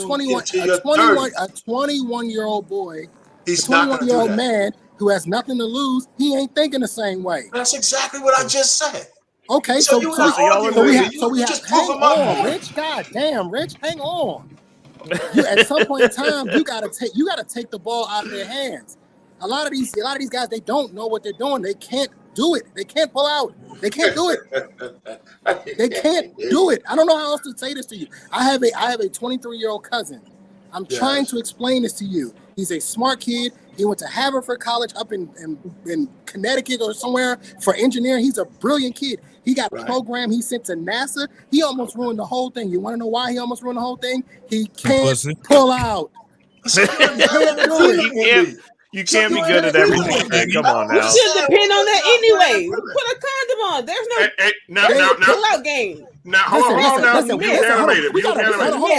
on, black man. We gotta stop playing this. We gotta stop playing this. What coulda, shoulda, supposed to, kinda, shoulda happened game. We know everybody on this planet knows what they're supposed to be doing. Everybody does. I worked a career field where I walked into people's houses and everybody in that house knew what they were supposed to be doing. Yet here I am. We have to stop acting like people do what they're supposed to be doing. Really? They don't do it. So this is a lot of the times where people have to step in because people aren't doing what they're supposed to be doing. These guys have got to get snipped. And here's the thing, though. We do have to get more information on this because there's a lot of conflicting information about whether the reversals are successful, the success rates of these, the sperm extractions, the success rates of these. We've got to get a lot more information on this so that we can be able to present these to the younger guys. But a lot of them, they don't know how to do it. They are shooting up the club, which is why a lot of these girls are running into these clinics, getting pills and getting procedures done because these boys out here don't know what they're doing. They're like small king cobras being born. They don't know how to handle their venom. They just biting everything, biting everything, injecting venom in everybody. They don't know what they're doing out here. Something has to be done. You're right, Trey, and I'll say this too. I heard one of my cousins. She's just a whore, but I heard one of my cousins was telling the younger women, "Hey, when you're riding, like she was like, girl, they be putting on them condoms. I don't be tripping. It is what it is." She said, "I need that meat." And I'm just sitting there listening to this whore. And she said she'll ride him backwards. And she said she'll turn around, like getting real freaky. She said she already knows she in his head. So she'll turn around to straddle him straight up and down. And when she turned to lift that penis to go back up in there, she just slide the condom right on off. And she get right back on it. That's illegal. That's trifling. That's illegal. Dude, she said she'll slap that motherfucker out. She said, you know how many, she said, girl, you know how many dudes and looked down and told me, where the fuck you condom at? She said, I've been through that over that 20 minutes ago. That was after they did it. That was when he afterwards. You knew that motherfucker was gone. Bro, you know when it goes from feeling good to great, it's over. The sad part, that's actually a crime. It's called stealthing. No, it can be for the woman too. It's called stealthing. You can't do that. Very much so. It's actually a crime. Okay, because so that's not consented right in the act though. Don't he gotta like take a picture of that shit and stop it? That'd be some hard shit to prove, wouldn't it? That's what I was getting ready to say, JT. It's almost impossible to prove. And she'll blame it on him, and he'll go to and he'll be in trouble. Yeah, Ace. You've been quiet for a while. He said he disagreed with a lot. He was putting it in the chat. What do you disagree with, Ace? Well, to go back and correct some of the things we said that's been off, to speak to cosmetic surgery, the only actual rule for cosmetic surgery is that if you're under 18, you need parental consent. Other than that, there's doctors who may not wish to do that and may refuse to do it, as doctors have the right to not do a service. But if a parent in Beverly Hills wants their 14-year-old cheerleader daughter to have a perfect nose, money talks, she's going to get a perfect nose. Somebody's going to do the surgery if they sign off on it. So there's no limit to cosmetic surgery. That never has been. It's just ideally the FDA says if you're not 18, you need your parents' consent or a guardian's consent. As far as for the whole idea about, the birth rate and population, the world population overall hasn't decreased a single year. We're going to be over 8 billion people projected by the end of this year alone. And that's growing more exponentially, which speaks to Mr. Bennett's idea that the idea of ideally the birth rate of certain ethnicities is going down, mostly because things are more diverse now than they were 50 years ago when you couldn't even move out of an area that didn't have only Black people in it. No matter what's your pay grade, your educational rate, no matter what you did, it was the 60s, you lived in a Black neighborhood. Raising in the sun. If you did, actually, I was in a Raising in the Sun here locally last year, but no matter where you go, that's where you were. And that's only recently one of the many things that have begun to change, which increases and spreads to more diversity. And to be completely honest, there are going to be people that do fetishize other ethnicities. It's just the way it is. Traditionally, white men have liked the idea of Asian women because they were quiet and docile, which a lot of Asian women have like, you got that bullshit fucked up with my grandmother. This isn't that. We don't do that around here. In the same way that a lot of people have misconceptions. So moving past that, the only other thing I wanted to touch on that I found, actually, wait, I got to give credit to Trey. I actually somewhat agree with you on this, and we rarely agree about anything. That all the times we've been doing these panels, we rarely come to an agreement. But what I can say is that I will say that young guys can do a lot of wild things, and but I do believe that young men and women, children, can have self-control. The idea that it's our biological imperative, we're not wild animals, and wild animals have self-control.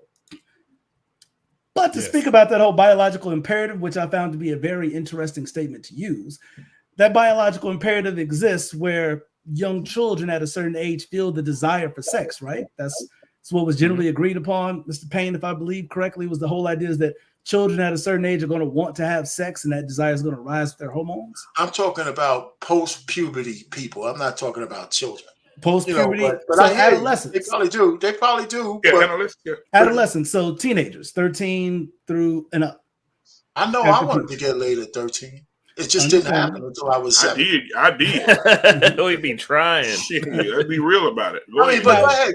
We said that was all the way through history, right? Since the dawn of man, you get titties, you all of a sudden realize you got an erection, you want to have sex. Exactly. So my question would be is, why would that only be the case for heterosexuals, as homosexuality and all its variations have been through all known history of all races everywhere across the world? 100%. First of all, I don't disagree with that. However, the only problem I have with homosexuality and all this alphabet shit is that their indoctrination on the rest of us. That's the only problem I have. I mean, listen, if men want to sleep with men, women want to sleep with women, and there's a rise of lesbianism, by the way. It's not really a rise. It's always been there. It's just not as it's a rise in that shit. But here's the point. I don't like the indoctrination program that's we're under. First, I don't like nobody calling me a cis anything. A cis this. I'm a heterosexual male. I don't like watching TV shows with every black like being man. misgendered. Let me finish. Okay. I just wanted to make sure I heard that correctly. Every like black man on there. Oh, I'm gonna call you cis. I'm gonna call you a cis male forever now. I hate both of you, bro. Y'all are garbage. If it's homosexual men, I expect them to be just as horny as regular men. That's why those bathhouses and all that other shit. They were stroking each other with crazy, abandon, right? And so wait a minute. So I expect them to do what men who want to do it with women. I don't think it's going to be Pause, bro. Like, you gotta stop. You done gone down the alleyway that you need to pull out. Be like these young men and pull out, bro. Pull out of it. Let me find out using them bathhouses. Let me find out using them bathhouses. Okay, hey, but you know what though, Ace? Ace. I'm gonna say Ace this so he can get back on to what he was saying. We gotta let him finish his point. Ace, I heard this was about a few months back. We Mr. Bennett, you was on the panel that night when the transsexual guy said, he said, men, listen, I am beautiful, and this is the girl that that Mandrell was talking about. Mandrell said whoever the doctor was need to be tipped because when I first put her up, everybody was like, damn, she bad. That's a whole man. And so everybody was like, Mandrell was like, the doctor needed to be tipped because you couldn't tell, right? And so she said, I don't know. Just say they. They said that you don't have to worry about, we are the new birth control. You don't have to worry about getting us pregnant. You don't have to worry about being a baby daddy. You ain't got to worry about child support. I'm out. I'm out. But you can't get past the tongue kiss, I'm man. out, bro. Now, you tongue kiss the man, that's a beard left here somewhere. We're doing way too much right now. I'm telling you, Trey. I mean, there's a little, little hair follicle, my God. That's your advertisement. That's what's supposed to make me want to do this. Is by saying, I can't get you pregnant. So that's get over there. We're saying you need to get your woman now. You might not be able to find one in 10 years. That's what they're saying. That's what they're saying. There you go, Mr. Bennett. It's going to take 10 years. Get your woman now. Get out of the game. Retire. We can boast you at the club. I'm trying, Mr. Bennett. It's difficult out here. I'm trying to get out here. It's too late, Bennett. Out here. Hey, Trey, the club's already been infiltrated. Just get you a big Bertha that's going to accept everything you do, and you're going to be all right. Oh, my God. All you got to do is have a cute face. You got to have a cute I face. don't understand. Listen, I have never felt more pressure to find a woman than ever. Like these days, I'm like, yo, I got to get out this game. It's like musical chairs out here. It's getting crazy out here, right? It is. Hey, Trey, I got to find somebody before the music cut off. This shit is bush. Now, Trey, let me tell you this, bro. Trey, let me tell you this. What is this? Stressing, black man. Hold on, one more time. I'm going to show you something. Bro, if I had hair, you just see spots. I'm stressed out, man. Listen, I was trying to talk to the woman at the pharmacy yesterday. I don't even need any medicine. She was just fine. I was like, I'm gonna go talk to her. I'm like, I'm trying to get out of this game. I'm trying to get out of this game. Now, Trey, you remember the strawberry letter on Steve Harvey? Remember when the lady called in and she said her and her husband were married for 5 years. They want children. Her husband's going to get a sperm looked at, checked, and everything, right? Because he really want to have kids and they haven't been able to have children. She said, but I have a secret. And she said, my secret is I was born a man. My husband has no idea. Oh, bitch. And they spent money on fertilization. There you go. You was on that panel that night. You and Mr. Ben was on the panel that night. So he just spent money on all this, getting his sperm checked, going to the doctor regularly, trying to find out if he got weak sperm. And he been with a woman he been married to her for 5 years. She said, I'm getting to the point I'm feeling so guilty, I'm about to tell him. And guess what Steve Harvey said? You need to have 4 things: a priest, a doctor. He said 2 other things. He said, because you're gonna need all those things when you tell him. Oh yeah. But see, you know what though? I want to believe that story, but you had to have known. And the only reason why I'm gonna say that is they don't. Isn't the vaginal canal, like, they can't build it the same? Shit. What if he's small? Bullshit. What if he little, Trey? What if he Actually, little? Trey, something that's gonna make you really upset. One night, okay, Ray, that's a medical perspective. That's a good point, Ray. Okay. From my medical, but up to a certain level, when you were in the womb, unfortunately, your penis was a vagina, and it was. He ain't lying. It's all the actual. If you ever want to look it up and Google it, you can go part for part through a penis and a vagina, and we have the same parts, just rearranged, bro. It's gonna fuck you up. You might not want to do it. You guys ever watch the show Nip Tuck? Yes, that was my shit. That was my shit on FX. So that was my shit. There was an episode on Nip Tuck where the guy was sleeping with a trans. Y'all say hi to Dee Dee. She's putting her dog on me. And in that episode, he was having sex with a trans woman. He got about halfway through his first thrust, and he kind of looked down at her like, something not right here. And he was saying, like, basically, like, he couldn't get it. He found the back of it. He found the back. Yeah, exactly. Like, he was at the bottom. He was like, nah, that shouldn't be right. But because he was a black man, because he was a plastic surgeon, he knew. He was like, nah, something not right here. But you know what though? I just saw my daughter when she's in college, and she said, "Daddy, I want you to watch this reconstructive surgery with me." I said, "What are they doing?" She said, "I ain't gonna tell you because if I tell you, you're not gonna want to watch it." I said, "Okay." I said, "I'll watch it with you for school purposes." What is it? She played it. They did a surgery on this man and turned his penis into a vagina. And when it got done, and they said, "All right, all done," they showed before and after. I said, "What the Black fuck?" Black man. So I remember you showing us that video, right? Oh, you was back there with us? Yes. You was. Yes. You and then so after that, right? I looked up the reversal, right? The vajayjay to a penis. It's so nasty. It is so nasty and looks nothing like a penis. Okay. Hey, Trey, when I tell you, I don't know about that one, but the women one, they flipped it, tucked it, flipped it, lifted it. When they got done, I said, some niggas in trouble. I mean, some niggas in trouble. I'm stressed out right now. I gotta get up off these streets, man. I gotta get out these streets. Bruh. The thing I gotta is, get out these streets because I'm terrified right now. Bro, Trey just dropped 2 beads of sweat, bro. Like he pressed right now. The problem is with the fake penis that's been reconstructed and all that stuff. Ain't no head on it. Where's the head? Yeah, it ain't. It like a it's like a pinky. It looks like a sausage. It like a stepped on Mentos package. Listen, I'm not interested. It looks like a big huge. Trey, you better go ahead and get to somebody. I'm scared. You asked the I gotta get question up a off long these streets, time man. ago. It's like if you found yourself in that situation and it was the best you ever had, Mr. Bennett, would you eat it? Why would you do that, Mr. Bennett? Come on. He asked the question. No, that was Black Man. He asked that question a while ago, months ago. Man, it was the best. It was the best head, the best everything that you ever had. But it was a would man. you still stay with the person, or would you leave? And she told you after 5 years she's a man. Would you? You know the transy's going to. I think Nick was the only one who messed up with choice. Said, "Nah, I ain't going." The best you ever had. She make you shake and tremble. Your toes curl up, make letters. I'm cutting all my access off to that motherfucker. I'm changing my number immediately. They gotta go. But I'll be telling them they gotta go with the glory tier, like, you know. Yeah, you gotta get the hell on.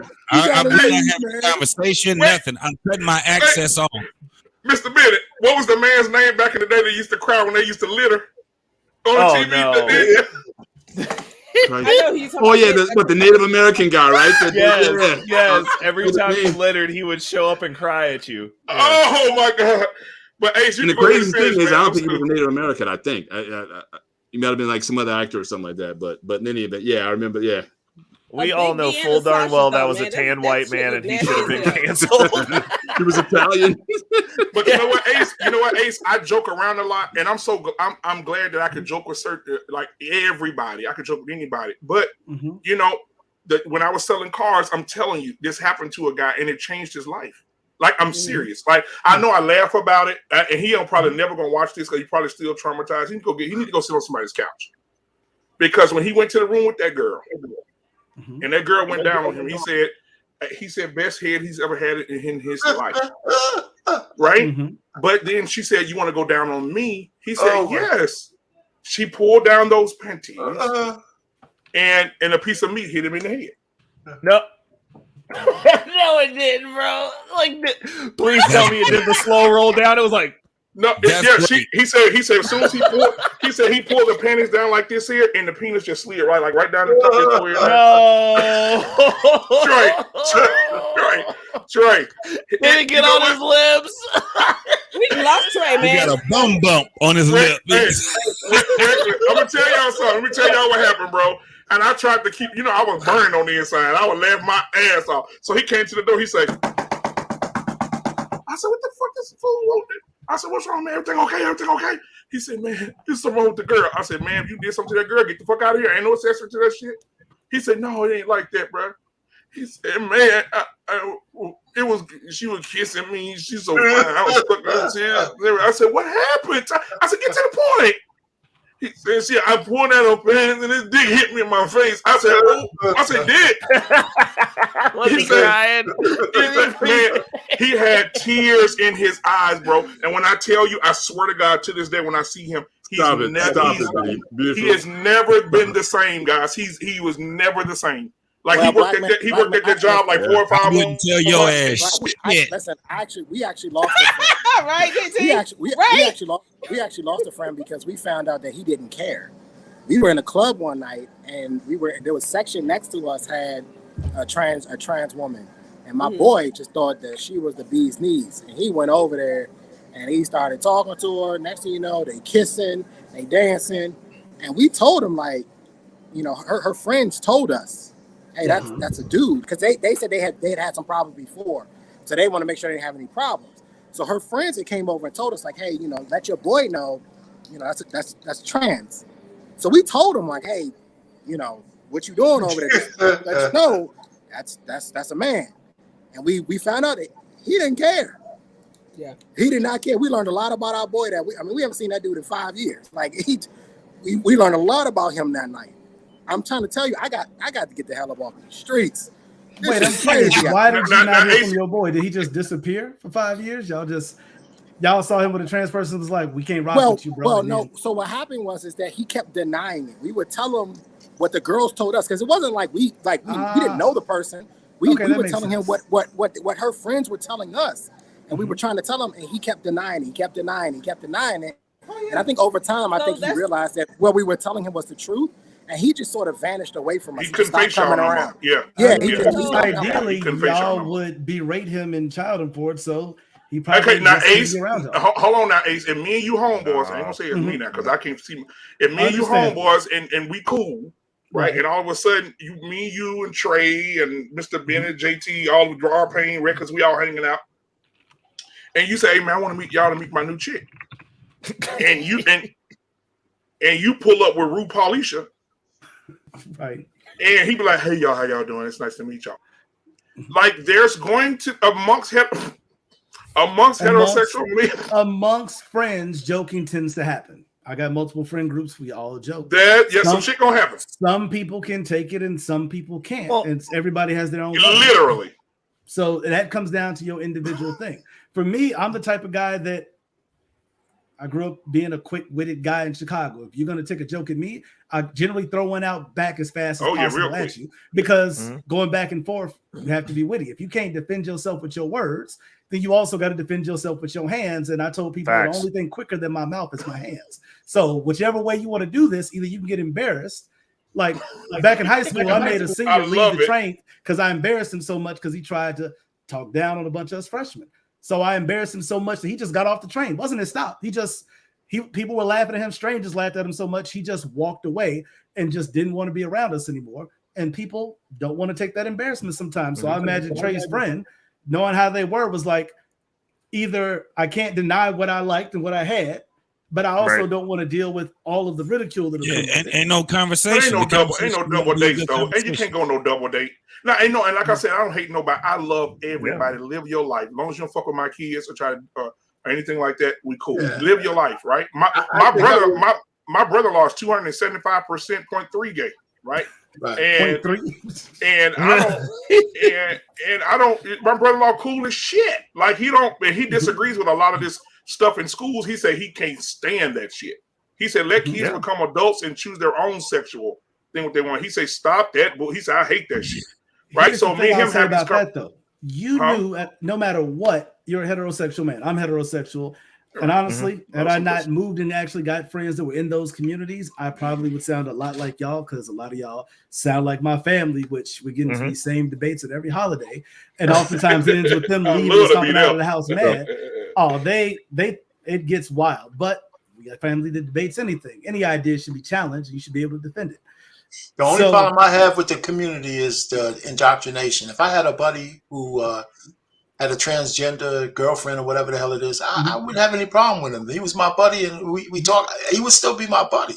Again, so that's true. Back to that biological imperative. If that is what you believe you are, you're heterosexual.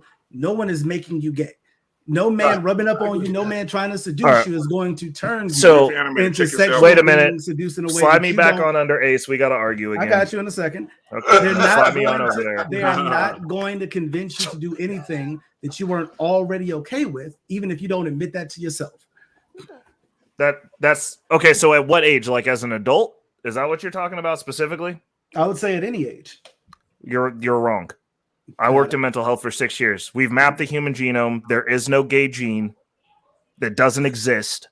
It's not real.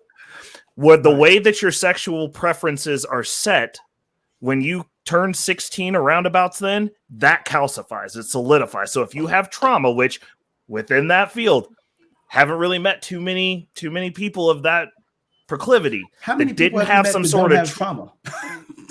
100%. But what I'm saying is, I'm talking about from like a clinical standpoint, bro. I'm what you just said is inaccurate based on science. I disagree with. based on science. We've mapped the human genome. There's no gay Yes. gene. I'm not saying that these people haven't existed It's throughout history 100%, but they also were not recruiting it's throughout not history. a gay gene. There is no such thing as a gay gene. It's the way that your brain actually is patterned to be, which, as science will tell you, if you look at a man who is transgender, who feels body dysmorphia, their It's brain called gender patterns are dysphoria. Yeah, but yeah, I understand what you're saying. in that vein. I don't think the LGBTQ community is pushing anything on anyone. I think that it's a small, I think it's a minority of activists advocating for the LGBTQ community.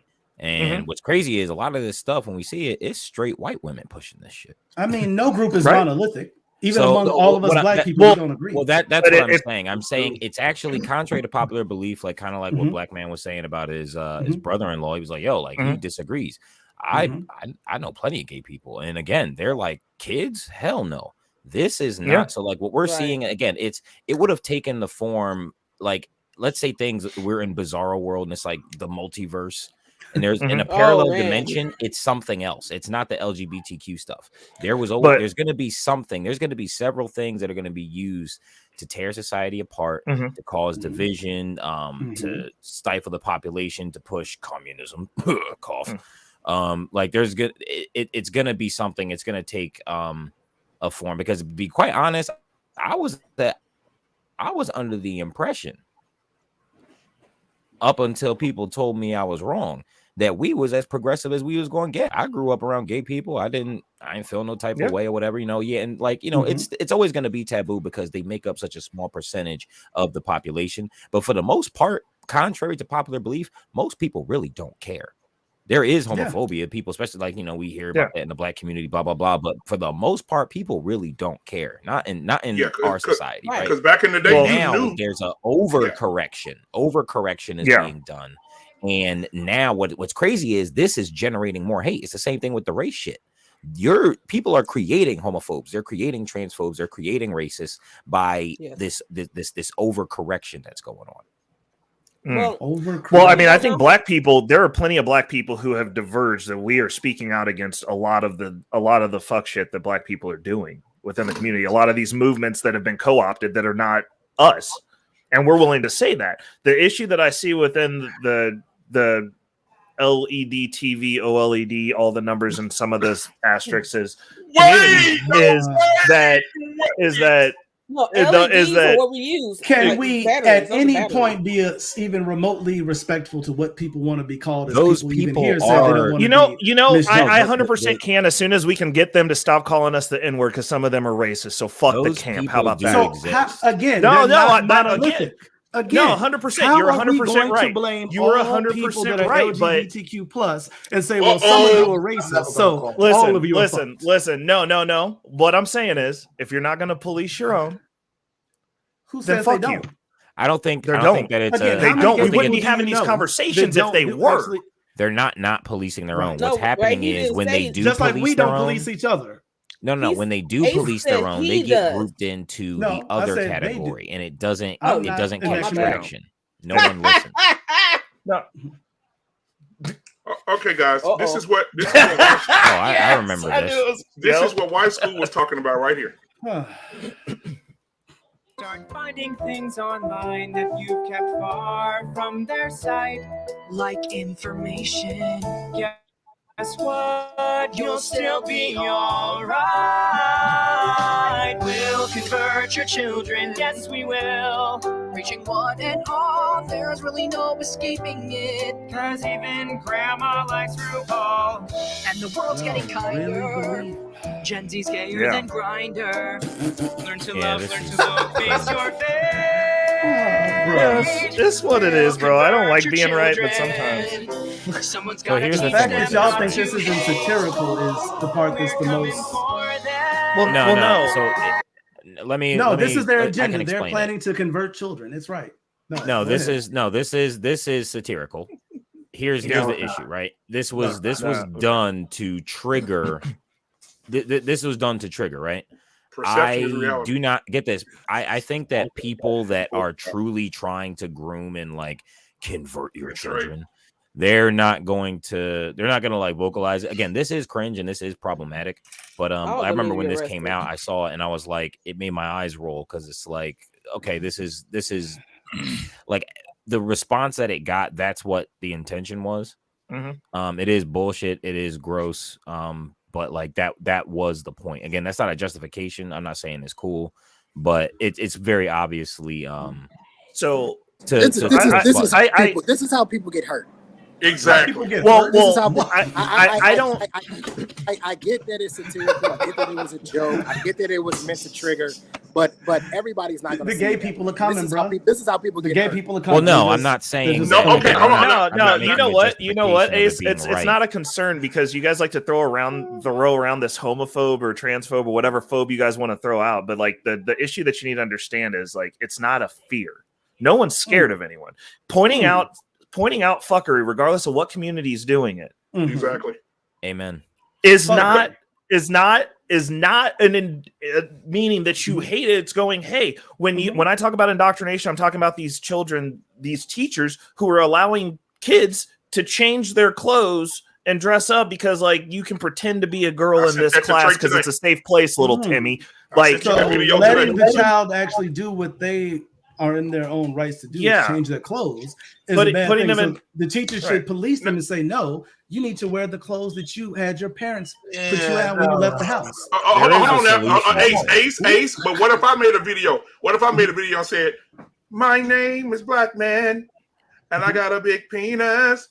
I'm a smash your 12-year-old daughter. Shit, it'll be motherfucking. They'll drag me through the motherfucking woods. I'll clip that. You can't get a job now. I was gonna say, point blank. Period. Those stupid ass songs out there exist. The motherfucker would drag me through the. Dick in a box. Are you was making a justification? Dick in a box was a generalized funny Christmas song. What are you talking about? There's some real life stuff going on. Like this the swimmer going into the girls' locker room, pulling out his dick while they're changing. That's just not fake. And the girl said that though. The young lady did say that. 8-foot mother freaker going to swimming against the girl. Wait a minute. I mean, you can't just say no. I mean, and then the girl is being told she's been she's been Sparrow, you hate shit. Her penis. I mean, actually, Sparrow. She ain't no goddamn her. It's a man. If she still got a Johnson, she's a man. I know. Until the Johnson gets cut off, she can't claim being a girl. I know. Well, that's how we started. That's how we started. That they could not put on their license man or woman unless they went through the sex change. Right. Now and I saw the police officer. Fuck it. I saw the police officer too. The police officer said, "Have a good evening, sir." He said, "I'm not a sir, I'm a ma'am." He said, "Your license say, sir. Good evening, sir." Can I ask Ace this is the thing. This is the thing. It's the misbehavior that's connected to all of this bullshit. We ain't never had a problem. We ain't never had a problem with gay people. We ain't never had a problem with people that want to be Wait, never had a problem with gay people? No, never. I ain't never had a problem with gay people. Listen, that was the point I made earlier. Like, listen is progressive. What I'm saying. Historically, gays have always existed. Literally, they always listen. Gays have always existed. They've been in everybody's family. They've always been in everybody. JT, if you take all the hold on, remove all the gay R&B artists and gospel artists, you wouldn't have shit to listen to. Right. I will never stop listening to Luther. That's not the problem. It's the same problem. How many heterosexuals had kids? Hang on. Luther was gay? Hold on. Prove it. Hold on. Let me clear as a $3 bill. Prove it. Hold on. Let me say this. Oh no, Trey, y'all done ruined Trey. We have the same issue. You will not besmirch the name of one of the dude, this isn't like a rumor. This is like a fact. Luther was gay. Luther was gay. Teddy Pendergrass was gay. All of them. Patty P was not. Hold on. Let me give a little perspective. It's not the fact it's not the fact that we have a problem with a person's preference. It's the behavior, and we keep saying it. It's the behavior that's behind it. It's crazy as hell right now that we got the whole world sitting back arguing about a man trying to be a woman that wants us to call them a woman. That's crazy as hell. If you are a gay man, you are a gay man. You got. Let me tell you something in their community right now that they don't even agree with. Okay. They can't even agree with what a trans actually is. They can't even agree with that within themselves. You got trans men saying that they're not gay. That's crazy. You got trans women saying that they're not gay. How are we having these dumbass conversations with these folks? It's the behavior that comes behind it. You got people that's going in there. It's the same thing that we have when you have heterosexuals over sexualizing children. Why are you BET, MTV, whatever the hell we had the same problem with them motherfuckers going out there doing the same fucking shit. Hang on. I'm sitting here and I cannot believe that we are sitting back and arguing about what a male is. They gonna sit back and want to have science on their side, talking about cis, binary, non-binary, all these different things that we are sitting back arguing about. There's a man, there's a fucking woman. That's what it is. And what we have a problem with right now is goddamn men not being men anymore. That's the problem. I don't give a damn about women not being women. You know why? Because going back to what Trey was talking about earlier, the onus is on us as men. And we have to take over this motherfucker just like it is. Come on, JT. Men aren't being men, so hey. So no. But Ace, to your point, to what you said earlier. Actually, wait a minute. Sparrow wanted to say something, but then we'll get to you. Oh, sorry. Yeah, was Prince gay? No. Prince was not. Take your girl. Prince, get this. Prince could take your girl. Because if wear Prince her was clothes. gay, I was gonna lose it. It's okay. Just what Prince was. Prince was a deer. You That's didn't what question Prince the idea was. of That a was man his who wears sexuality. assless He was chaps, a buck. lipstick, and high heels. Listen. And you didn't question that he might be gay at all. Not one time. Hey, don't be disrespectful. You want to know why? Because Prince got more pussy than a tampon. That's because he was that strong in his masculinity. Ace, you leave that man alone. Right. He was a guy. Prince was one of the most feminine men I've ever seen in my entire life. Bro, But Prince had handles though. He could get down on the basketball court. Prince could. That doesn't. It's not about the clothing, though. It's not about the clothing. He carries himself as a man. Yeah, and he was all black people's favorite color, purple. For grace. hey, Trey, I'm so sorry, Trey. Teddy Pendergrass had a wreck, got paralyzed from neck down, and in the car with him was a trans. Ooh. However, hold on. But however, black man, he was giving him a ride. He was giving him a ride. Yeah. Eddie P was a helpful individual. Y'all leave him alone. Look. In that story, it did say that Teddy Pendergrass knew that person for a quite amount of time. So he knew that person was Eddie Murphy gay? He got caught in the car with a trans. Hey, bro. It's almost like Eddie Murphy is he might be totally. You know what? Whitney, you know what? Y'all are blowing my mind. Are we? That's my whole thing. I'm leaving. Y'all blowing my mind tonight. No, hold on. That was the whole thing. You have to figure out if they were. That wasn't the problem. If these guys were gay, it is what it is. That's why I said we really didn't have a problem with it. And somebody already mentioned it. You look at how times were back then and how the men was dressing. They had shirts all tied up in the front. They had big ass boots on. They was wearing jerry curls with it onto the side and got these stupid ass haircuts and shit like that. And banging them women up, tearing them up. They could have been gay. The problem was not whether they were gay or not, whether we was going to be with that new word homophobic and all that shit. Wasn't nobody saying that, but we did make fun of it. We made fun of men that acted just for a split second a little effeminate. Especially if you was played sports and stuff like that, and you seen a dude, he sit back and he did his arm like this a little bit, you be like, damn, that was gay. I get what was happening. What we got a problem with is not that. We got blatant shit where you got men sit back saying, call me ma'am. I got a problem with that. I'm not calling you no damn ma'am. Quick question. And we got people this is the deal. This is the deal. And this was what Ace was talking about earlier, though, which is kind of weird that he has this stance on this. I will, if somebody corrects me in a respectful way, I'll rock with that. Like, fine, whatever. We can play make believe for this interaction to get through it, whatever you need. to make you feel better. The reality of it is, as a man, I don't give a fuck how you feel. Now, when you start telling me what I have to do to my face, this goes back to what Ace was saying. You better have some fucking quick hands or some way to make me do it, because now you have made this a man-to-man issue, and I function off respect. So, like, if you would have asked me respectfully, like, hey, I'd prefer to be called a toaster oven, be like, well, cool, fine, toaster oven, that's cool. But if the conversation is I'm telling you, you're gonna do this, now we got to talk about which one of us is leaving this planet, because like you're gonna have to make me, and I'll die on that. Can I piggyback off of what Ray was saying? Because like that, like kind of like what JT was saying. So here's the thing: based off of the rules of this land and of our country, the trans people, they can do what they want to do and they can rock out. And I would never, based off of the rule, whether like I'm not saying I agree with it. Yeah, it's nutty, it's weird as all hell. Based off However, the rules, the actual laws. Based off like, what? Okay, just making sure I'm hearing you correctly, Let me bro. finish. I'll address what you just said in a second. Put a pin in it. All right, don't forget.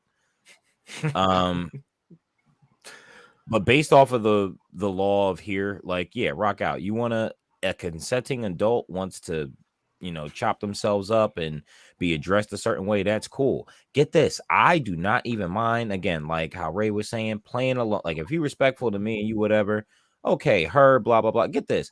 Pronouns are mostly used when you're not even around. So hell yeah, I'll play along. Fuck. Like the problem is when it becomes enforced, and then it gets to a place where it's like, oh, like again, like kind of like the joke I made earlier, like, oh, her penis, you asshole. Like it's like, whoa, like come on now with it. Like again, you can't control the way I talk, and you can't force me to think something. And that's where I draw the line, and that's what the problem is. And also again with the children thing and the kids. I, contrary to popular belief, I do not know for a fact, but just from the people who I know, the very few, most gay and trans people, because again, it's not a lot of them anyway. They are not cool with the kids stuff, man. Like, because it's weird. Exactly. It's weird. Any normal person, like, get this: the trans and gay people, like the real ones, they know they're not normal and they rock out, and that's kind of like the whole point of like pride and all that crap. That's a whole nother conversation. But like, that's kind of like they're just like, yo, like they're trying to rock out and just be comfortable without people being on their back. Initially, it was just they wanted to get married or some shit and just kind of like not have people like, I guess, like burn their houses down, like most things with like civil rights. I can dig all that. Again, whether or not I agree with it or not, especially like because of like my religious convictions, that doesn't matter, because I have to abide by the law of the land that I'm living in. And based off of the rules of this great country we call the United States, they have the same rights that I do to rock out. But when you start to force me to accept you and now you're trying to indoctrinate children, because again, the few nut jobs, they want children to validate their existence because something in them says that something's wrong. And that's what it is. That's where that's coming from. It's not so much. Some of it is groomers and like people just trying to groom kids for whatever. I don't think it's so much that. I think it's mainly mentally disturbed people who want children to validate them. Because they get this, they don't have kids. And get this, the real solution to this stuff, guys, we can talk about it till we blue in the face on YouTube all day. The real solution is have children, teach them. They will have children, they will teach them. We're not going to see positive results until like 20, 30 years from now, but that's what we need to do. So conversations like this will help motivate people to be like, yo, hell, not my kids. They're going to teach their kids, and most likely their kids will carry on those values, and then they will have kids, and then etc. etc. That's how you solve the solution. So again, we could talk about it and be like, oh, like I don't like the trans and I don't blah blah blah. It's not going away. All right. Now again, I think there is a cultural shift happening because our society is collapsing, and there is a renaissance approaching, and that's in so many good ways. I'm talking artistically, technology, innovation, culturally, like because we're from life school. Oh yeah, they praying that they baby's gay now. Like it's. Oh yeah, I saw that video. The lady picked up her infant and on a shirt and said, "Oh, I hope." But wouldn't it still be with the misbehavior on both? Like that's why I said that even when it comes down to heterosexual, I won't raise my son to be a damn player. I won't raise my daughter to be a damn player. That's it. Anyway, it's the behavior that comes with it. It is what it is. If my daughter tells me that she likes girls or women or shit, goddamn. But if she told me that I would have to just accept that's what her life is about, right? Yeah, and I'm gonna be okay with it eventually because that's her life. But if my daughter is going around kissing men and kissing goddamn women and out here having undiscretion sex, and now she got all kind of diseases or she got illegitimate kids and all these different things, I don't give a care if it was hetero or homo. It's misbehavior.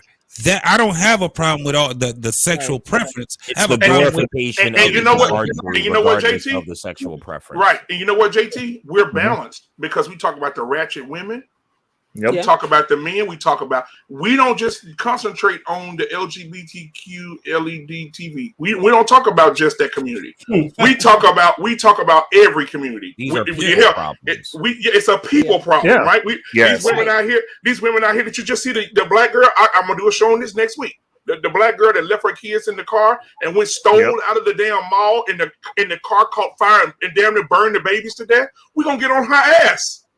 We're gonna get on her ass. I think she was trying to, delete those children. Man, we're gonna get on her ass.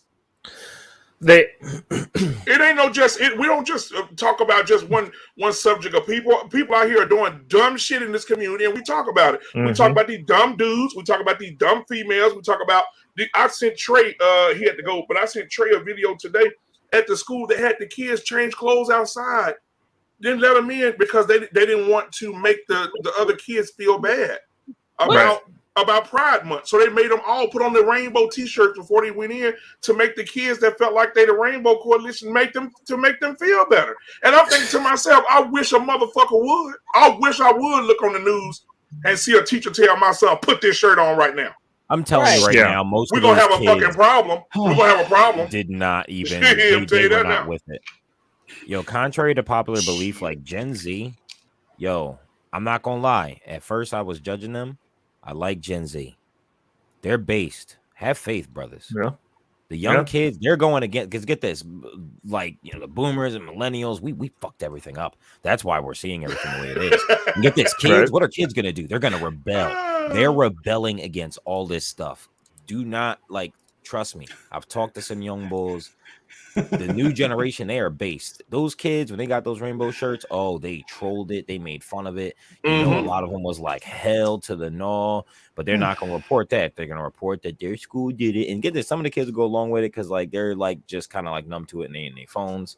But that don't mean that they're with it. So have faith. The stuff. Get this, when we hear these stories, contrary to popular belief, they are drawing and it is showing kind of what's going on in society, but it's not that much. Now, again, that doesn't take away us talking about it, but I think that when we're discussing these things, we need to be thorough in our data because it'll be real easy for them to point the finger and be like, oh, well, you're a bias and blah, blah, blah. And this stuff, it's made for it. I'm seeing so much stuff trans person turns out to be serial killer. And I'm like, that's odd that they worded it that way. Because I have a problem with them wording it that way, the same way I have a problem with it when I see a headline where it's white man yells at black kid on lawn. I'm like, it could have just been old man yells at kid on lawn. Why does it color? It's their agenda because not everything is racial. What we're starting to see is both sides of this culture war are now starting to act exactly like the other one and get to irrational biased places. That's why from now on, I'm addressing individual points. I'm not adopting any. Get this. Let's say there are 5 points, right? And let's say 3 of those 5 points align with the right side, right? That does not mean that I am right. And just because I'm saying that does not mean I am left. Hell to the no. I'm not taking no more labels, no more boxes. Our society is falling apart around us, and it's because of this group thing. And I started to get to a point where I was so against all the woke shit and the bullshit and just the lies and the establishment that I started to get caught in my own little echo chamber, and it's starting to sound the same. That's why the manosphere is having problems right now. Facts. People are starting to run into walls. This group think, this hive mind shit. So address the different points. It's people don't want solutions. That's the real issue. And then the way that we've gotten with this, to piggyback off what you said, because I really like that. I actually subscribe to you also. So, but the issue is people don't actually want solutions, because this wouldn't be a conversation piece if we were looking at solutions. I mean, the way that I look at what's going on with the community and the way that we keep reaching and we keep pushing the boundary, I don't have kids. I don't necessarily like kids. So like the way that I look at it is like when I go over to my niece's house and they got them little badass kids running around, right? I sit on the couch. I'm kind of like trying to rock out, just like hanging out, just visiting the family, and like little kid will come in and look at me, and I like look at the kid like, don't come over here and don't touch me with your grubby little hands. I hate you. And the kid will go about his business, and he'll come back and he'll kind of look over like, are you acknowledging me? And he'll kind of like start messing with something. And I look at him and I'm like, dude, like, what do you, but like we made eye contact. So he goes away and he'll come back in. And instead of just messing with it, now he done knocked the whole damn thing over. And I'm like, why are you doing this? That was your fault. No. So Yes, it listen, was. if you look at what's going on with the community though, of that community, the MTV, BET, ABC community, they're getting stuff, but it's not enough. They're acting exactly like that badass little kid, except for it's a group of people. It's a whole mob. And they're like, did you acknowledge me? I want this now. Did you acknowledge me? Maybe we should, let's go turn some kids into me. Let's go do that with 12-year-olds. That sounds like a great idea. Oh, you guys going to do that too? Pedo bears aren't bad anymore. Like they're just grabbing at more shit. When and like nobody's saying anything. When your ideology is progress, it's never that, and that's kind of like the irony of it. Like when you live in a progressive society, eventually you're gonna hit a wall, like it, because it's never enough. If your thing is always like that, there is a ceiling, but we go past it, and then you start to get into nonsense world, and that's where we are now. And literally, it's trickling down into like all the other facets of us. That's why men and women are having problems, which is why, I think the manosphere is starting to fall apart, because like it's reaching a critical mass and stuff. And I'm at a point now where it's like we can't just say like, oh, the women are out of order, and then the divester weirdo broads are like, oh, it's the men that are out of order. It's honestly, it's literally everybody. It sounds corny, but like literally it's because in the West, we live in a progressive society. And when you live in a progressive society, it's never enough. You're going to hit a wall. Things are going to start to get really nutty and backwards, and it's going to trickle down. And because we're still animals at the end of the day, how we naturally act is going to start to conflict with how we are in our social society. And then we start acting stupid, and then we start going on YouTube, and then we make blogs, and then we go on Reddit, and then we have what we have now. And that's you why find all the other everything people who agree with you. So like, and those are the only people you talk to. It just trickles down, and then like we get to where we are now, and it's because again, progress. It's all about progress, and like that's with the LMNOP community and the weird pro-black people and the everybody, every little group that we're seeing now that like everyone wants their share, everyone wants their reparations. It's because it's never enough. Get this, you give them something and then they get mad about it. Yep. You see it all the time in the news. You see it with like the weirdest things. You see it with like toothpaste ads and like fucking Disney movies. It's getting weird. It doesn't make sense. It's like, what is this, clown world? Well, do you think that that's indicative of what happens? Like, do you think that people innately know that, like, because all these things have happened before. Like, you look at any great civilization at the collapse, this is where we are. Yeah.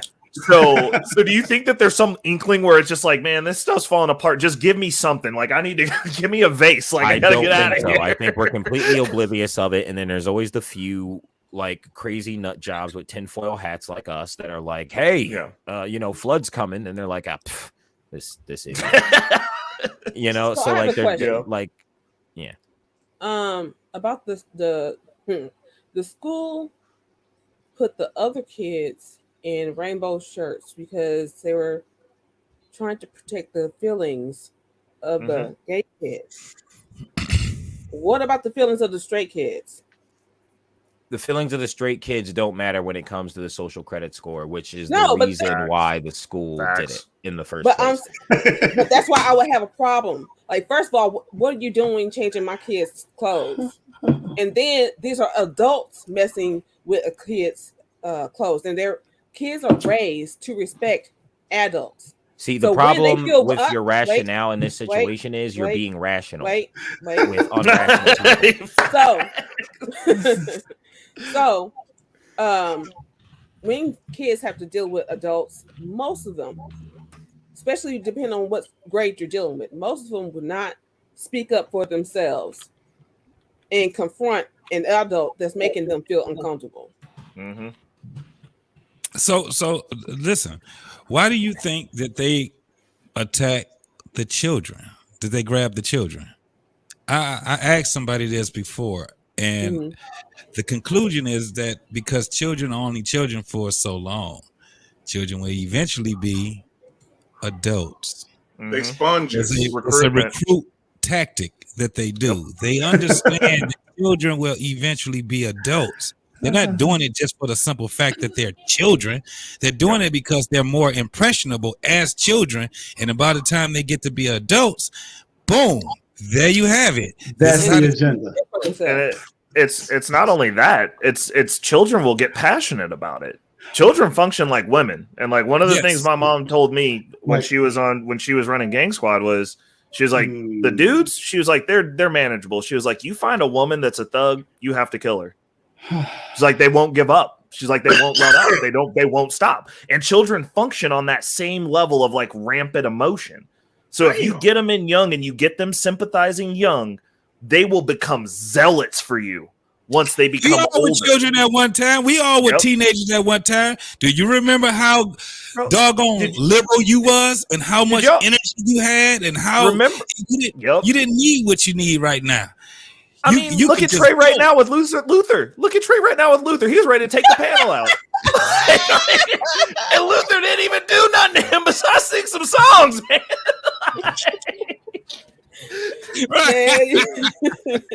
So yes, man, look, me at 18 years old, I had a lot of energy. And when I try to look back at it, a lot of it is a fog. But I know that I did some things at that time where I was just going off of impulse. Everything was off of impulse. Yeah. So that's the reason why I would sit back and say, yes, the first people that I'm going to get is the children. The crazy part is that nobody is talking about prepubescent. When we talk about pedophiles and all that, we talking about 17-year-olds, 16-year-olds. That's not what a pedophile is. They're not attacking those folks. They're prepubescent. That's the ones that we have a problem with. Like I said before, I don't look at it as that is a homosexual LGBT problem. That is also a heterosexual problem that they will attack the children because they know that the children will be groomed by the time that there are adults, young adults or whatever it is. Just like I know somebody was about to hit on it when they was talking about most homosexuals, when you actually talk to them and they tell you that one of the things that was pretty much that had something to do with them being a homosexual was because of what? They were touched. They would listen. The gay was triggered. Hey, it had to be the gay was triggered in them. It's just, but either you could say that it was their first mature connection, their first legitimate connection or feeling of love was with someone of the same sex, and then it proliferated into a touching scenario, and then they turned 16 and they were just set that way. There's a lot of different ways besides like it was triggered. It doesn't have to be some necessarily traumatic event. But like as people develop and explore themselves, if you have that first connection with a person of the same sex, and then you continue to grow in that with that ecosystem with no other stimuli from outside of that, and then you turn 16, you're just going to be set and you're just going to want that. That's fine. So what you're saying is that people are homosexual, you just never had a homosexual experience. No, but listen. Dr. Harambe had talked about this. It's normal. Okay, so let's look at first principles. If all animals were same sex, or if all people were same sex, would there be people? No, that's not a standard setting. You can't say that that's a standard setting. Actually, because the world doesn't work like that. Yeah, by definition, it's clearly an abnormality. Thank you. Like I don't understand in nature. So it happens naturally in nature, but does it happen so naturally that that's just the norm and there's no animals? Like, what are you talking about? But Dr. Harambe said this: We experience traumas that we don't even call traumas. He had a whole show on that. He was talking about that. We experience things that we wouldn't even call traumas. And he had a show where himself and Coach K were talking about certain events that happened. And when he started saying, that was a trauma, right? That was trauma that happened to you. It was small things that she was bringing up. And it was other people that was on the panel that brought that up also. And he was saying, those are traumas. Those are things that stick to you all the way until you become an adult. Right. All I'm saying is being, in my observation, being able to talk to enough people that were homosexual. And normally it wasn't even just the homosexuals. It was also women that were very promiscuous, right? Yes, T-Riggles, there are gay ostriches. Huh? No, I'm just saying, if I see a gay ostrich, I'm just done with this whole conversation. Listen, Right. They're rare, but it happens. Okay, so I want to get everybody final thoughts so we can get everybody out here in a decent hour, because I want to keep everybody all night, because I know this conversation can go on to probably another 3 hours. Listen, Episode 2. Absolutely, we'll do a part 2 of this. We got Beautifully Animated here with her final thoughts. Everybody gets 30 seconds. Beautifully Animated, go. Alrighty, so yes, I believe in consequences when you're irresponsible about having children. So for the men, you get a vasectomy, women sterilized, nothing, no alterations to the babies because they're still growing. What else? Bitches, run me my money. Run me my money.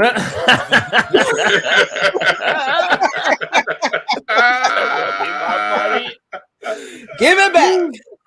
I didn't gift it to you. Give it back. Oh, they squabbling out there now. Yeah. Yeah. Thank you so much, Beautiful Animated, for being here tonight. I appreciate you. I'll send you the link for the next show. Be ready to be available because we're going to rock it out. Thank you so much for being here tonight. Beautiful Animated, ladies and gentlemen. Mr. Bennett, your final thoughts on the whole show and everything that you've heard. Well, this kind of feels like gravity. It's like it doesn't matter where we start. We always wind up in the same place about these issues. So I don't, where this is going to go. But back to the original topic, as far as, again, for vasectomies, again, this whole thing about population control or whatnot, or trying to control this thing. I almost feel like it's like a science fiction movie where, there's going to be a while where all babies going to be born in pods. They're going to take your sperm, when you're pubescent, and then, have female eggs, and they're just going to put them in pods, and then they're going to have babies. Like Mr. Bennett, you know something? Courtney Michelle, right? The content creator. She did an entire show on a facility in China who was building pods that will carry babies. Yeah, dang. I mean, it's going to be like it's going to be like going to the automatic coffee machine and say, "Look, I want a double espresso with a whole day extra cream." You'll be able to program your kid what features you want or whatever. Just pick from the board, and they just produce it. It seems like that's where we're going. It's artificial. Yeah, they're going well beyond the test tube. Again, you'll be going there ordering like at McDonald's. Give me a number 5 or whatever. So, and Mr. Bennett, since you like stuff like that, I know you're tricky and all that. There's a movie coming out with Denzel Washington's son in it where AI turns on humans. Have you seen the trailer for that? I go back to Terminator 1984. That's Skynet. So that's all these science fiction movies is the same thing. The robots say, hey, why these humans need to be here, and they just turn against the humans. So again, all this sounds like just a science fiction movie where it's just selectorize everything. Logan's Run is the same thing. It's like so. But as far as for young people, for mandates, again, I'm not for them. I definitely think people need to have safer sexual practice. And someone asked a question earlier, show it's like, isn't it? Thank you. Isn't it harder? Is it harder to give young people vasectomies and whatnot, or raise people to wait until marriage? We got a problem with that too, because again, people get married at 30, 35. So you expect that biology to then wait it out until they get married. That's not going to happen. So. So this is, we can spin our wheels on these behaviors, but like Beautiful Animated said, I've gone back and forth with it, but I think that again, for irresponsible people, I think you certainly need to, if you're going to bring children into this world who didn't ask to be here irresponsibly, then I don't know if you should necessarily need to be having them. So in those circumstances, I'm not opposed to some sort of sterilization on the man or the woman at that point. But, 16-year-olds, getting sterilized so they can go out there, because you're still going to have to worry about sexual diseases. And you're still going to have to worry about just the bond, all the things that we talk about in terms of relationships. I don't think this is going to make people have healthier relationships because of it. But again, good topic as always. But again, for those who have considering these, again, I've been, like I said, got my vasectomy back in 2003. Really hasn't hurt any function or sensation. But certainly when you consider and when you think you're not going to have any more children, it is a viable option, and it's pretty simple to do. So, if anyone wants to reach out to me on that, you can reach me on my IG page, Paul T. Bennett at Instagram, or, drop a comment here or whatever. If you need to talk, once about the experience that I had or any kind of drawbacks from doing it, I'd be more than happy to share, what's happened for us. And so any questions you may have on it, feel free to reach out to me. But again, thank you, Black Man, for the platform and the opportunity. Salute to all the brothers on the channel who, sacrificed their time to be here. Really appreciate it. And I grow respect for you guys. I love the back and forth, even when you debate. You guys are high class individuals and high intelligent individuals. And I think we all benefit from the exchanges that we have. So salute to all you guys. All right, man. Thank you so much, Mr. Bennett, ladies and gentlemen. The reckless 30 seconds and go. I, being solutions based, am appalled that no one brought up, because we always go to the worst case scenario, which is do a surgery at 16 mandatorily, that by 21 you now can no longer have kids, most likely. That means there's no more people. Just saying, first principles, that ain't gonna work out. But they actually do, and I forgot the name of the company. They've developed a solution that you can inject that basically acts like a cork. So instead of cutting it, you put the solution in there. It blocks the flow. And guess what? It lasts 3 to 5 years on its own. It breaks up and just comes out naturally, or they can go through and use ultrasonic sounds to loosen it up. It comes out naturally, and you're not gonna not be able to reproduce. That's an actual solution that, if we were going to mandate something, would be a legitimate form of great birth control for men. Actual solution. That's not permanent. That simple. To the topic. At the end of the day, remember this. Everyone, you are people. You are a person. As a human, you have some value. Your actions decide exactly where on the hierarchical scale your value lies. But you're a person. There should be a mediocre of respect for individuals as humans. I love individuals. I absolutely abhor and hate groups. And that's my 30. All right. Thank you so much, ladies and gentlemen. Reckless Ray De Niro. All right, ladies and gentlemen. Y'all know who's up here right now. All right. Yes. Bro, what's going on, man? Talk to us. All right. So I wasn't here in the beginning, but no, young men should not get vasectomies because they're kids, and that's stupid. Anyone who thinks that is either ignorant or stupid. So that's just out the gate. It's, again, how we solve this is we pass on the information. We're having the discussion now. People are getting sick of it. We need to have children, or get in the ears of the young bulls that we know, and just put them D to everything. They will pass on the information, and then we will see results in 25 to 30 years. That's how you solve it. It's to say young men can't control themselves. Yeah, it would appear so, but it personal responsibility. And the same thing goes for the girls. So everyone's messing up. No one is blameless. It's stupid. Anyone who's calling for it, the fact that this is even part in the discussion is insane. Unless someone has a question for me, I think that's all I got. But thanks for the invite. Definitely fun. I will come back whenever I can. My schedule's weird, but yeah. Man, thank you so much for being here, man, and then giving us your time tonight. Appreciate you. Yep. S-Bro, ladies and gentlemen. Next up, JT from What We Know Podcast, 30 seconds and go. All right, man. On the topic, I have no idea on how we can actually fix this. That's just my I think we just gonna have to have conversation and figure this out ourselves. Try to get the information along to the next generation as best as we can. There's no quick fix to this, and we in a lot of trouble right now, man. Like I said, I'm in my 50s. Next 10 years, I'll be in my 60s, and as I get older, my fight it gets less and less. So everything is going to be just conversation with me by the time I get to the point of just observing. But since I'm out here in this world, I'm still going to do my part and try to be a better person, not just for myself, but for my family and my community. You can find me on What We Know Podcast. I'm getting ready to start. Once I finish getting all my personal stuff together, I'm about to start back doing live shows. And I got a couple of videos that I'm getting ready to release.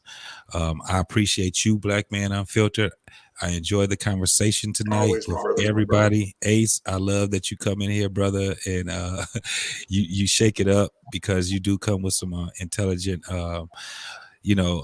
questions and challenges. Just hate to love this. You hate to love that. Yeah, I love when guys come in there and they give us a different perspective. You know what I'm saying? Everybody else that's on the panel also, man. I appreciate everybody on this panel, man. I love the space over this way, and I'm gonna do my part over here to try to make it a better place for us to have better conversations. You know what I'm saying? Our Pain, you my homeboy. How you doing?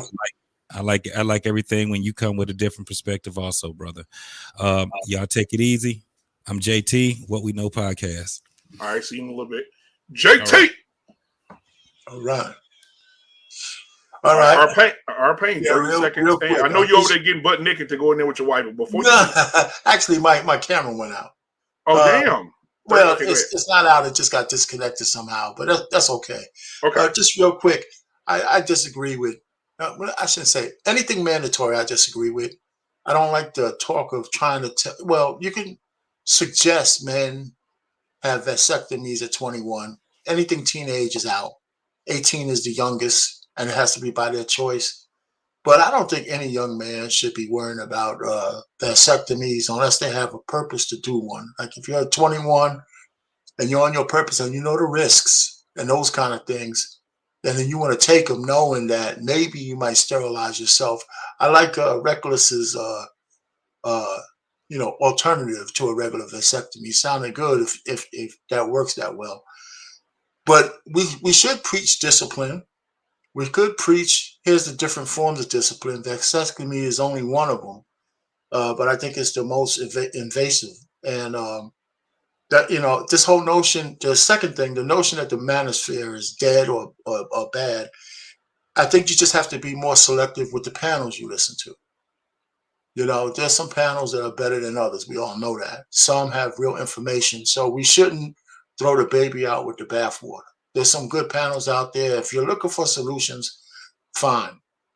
So when I created my own channel, I wasn't really, I'm looking at it more like a hobby. I see that, the path to getting a lot of subscribers is live feeds and all that. I haven't really done that yet, or shorts. But, I put together different videos based on my thought process. I got a few things out there that I think are pretty good. My delivery might not be the greatest, but I think my thumbnails are okay because they kind of tell a story of what I'm talking about. Right. But, so as far as the transgender kind of thing, I think the worst part of it is the indoctrination, and I'm going to leave it there. If people can't see that there's an indoctrination program going on, we don't need to. There should be a whole different, live feed or whatever to talk about that. But there definitely is an indoctrination program going on, and I think it needs to be fought at all costs. And let me just leave it there. All right, man. Our Pain, ladies and gentlemen. Thank you so much for Thanks being a lot, here. gentlemen. Hey, nice meeting you, Ace. Absolutely, man. Thank you so much, Our Pain, man. Much love to you and your family, brother. Hey, you too. All right, last but not least, Ace Overton.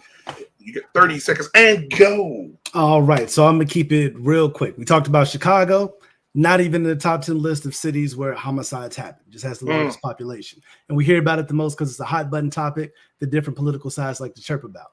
Check out those top 10 cities, and you'll be shocked about what type of people run those. As far as for the whole idea about whether or not the LGBTQ community is being attacked, over the last 5 years, the number of trans bills has almost doubled every year, exponentially grown. And in that group of them actually targeting people, the bill for trans peoples, which was about 30 to 40%, is now at about 65% just last year of every state within the 50 states having some type of bill trying to be pushed through its legislature. Now, many of them get shot down, but they go from as harmless as, you know what, we don't think that we should allow homosexual people to be able to teach at our Bible school, to if you're gay, we can fire you, and that's it. That's point blank, period. Or we can't allow you to have certain rights, or you can't have general rights that most of us have these days that we don't even think about, such as marriage or being able to own property and things of that nature, or being able to perform as an entertainer. I'm in theater. Due to some of the laws in like Tennessee, certain actual plays and musicals can't be performed. For example, Sister Act. The Sister Act has somebody that pretends to be Whoopi Goldberg in a dress. That would be considered technically drag, so that would be illegal in Tennessee, just because of that bill. So you couldn't put on that musical at all, which has won a bunch of awards. Not even going to touch on that one. The last thing that I want to talk about, when it comes to this whole issue about whether or not men and boys should get vasectomies, it shouldn't be mandatory. Like most things, it should be an option. If some people don't want to have kids, which every single person knows somebody that shouldn't have kids. We're not going to cap. We're going to keep it a buck. You know, somebody that has kids, has multiple kids, and every time you see them or hear about them being pregnant, you take a deep breath like, what are they doing to those children? Because I'm the type of guy that believes when you have a child, you are responsible for the life of that child, which means you should do whatever it can to make sure that child has the best life that it can to be able to be a functioning adult in society. Now, what you believe may be the best way to get there, everybody will disagree, because any group that we have is not monolithic. It was 10 people up here, 8 people. We don't agree. We probably can't agree on the best food that we like, let alone agree on how society should be run.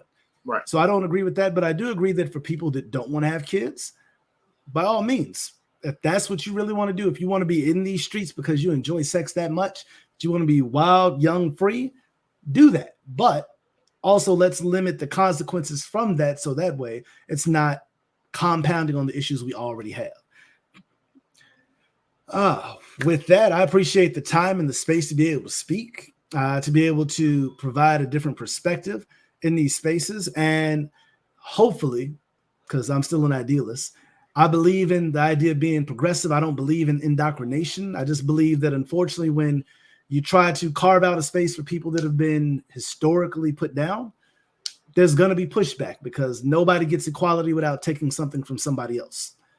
And unfortunately, that's just the way it should be, and not everybody's going to agree with that. But I appreciate it. Thank you very much. Much peace and love to everybody. Absolutely. Ace Overton, everyone. All right, ladies and gentlemen, this has been the show. I appreciate you all for being here tonight. I appreciate all the love. I appreciate everybody for coming in, hitting the like button, subscribe button, sharing button. I appreciate all 3 people tonight who became members of the channel: Glorious Willer, Ghost Leader, and Quincy Fierson. Thank you so much for becoming members of the channel. It helps the channel a lot, helps me a lot for you, and it shows the love to me. For me to appreciate you guys even more, showing the love to the channel. I must be doing something right. So thank you guys so much, because what we talk about on my network, on all the shows across the board, a lot of people are not having these conversations, and it's not going to get a lot of views and a lot of love, because people right now are attracted to the negativity. They're not attracted to positivity that will get them where they need to go. So we understand that. We understand how the algorithm works. We understand how YouTube works as well. But we got to keep pushing anyway. I love you guys. I treasure look. The chat is undefeated. Y'all had me laughing tonight, so I appreciate y'all for being in the chat, and all the people that were on the panel tonight. Much love to y'all. All right, until tomorrow. Remember, tomorrow we have 2 shows. Tomorrow and Wednesday we have a sports show if you're into sports. So they're going to be talking about LeBron going to Dallas tomorrow. I hope we don't. But they'll be talking about that and much more on the sports show at 7 p.m. Central Standard Time if you want to hack into that. Also at 8:30 p.m. Central Standard Time, you'll be dealing with Mandrell and Shushu on tomorrow. They'll be talking about, do you really want a solution? And then on Thursday, we'll be talking about conflict. Dr. Nkumbe and Coach K will be talking about conflict in relationships part 2. On Friday's going to be the show. Your wife ain't happy with the sex that you give. We're going to talk about that on Friday. So thank you guys so much for being here. I look forward to you guys supporting the other shows. We have one on every day of the week, and we're off on weekends. All right. That's been everything. We out. Peace.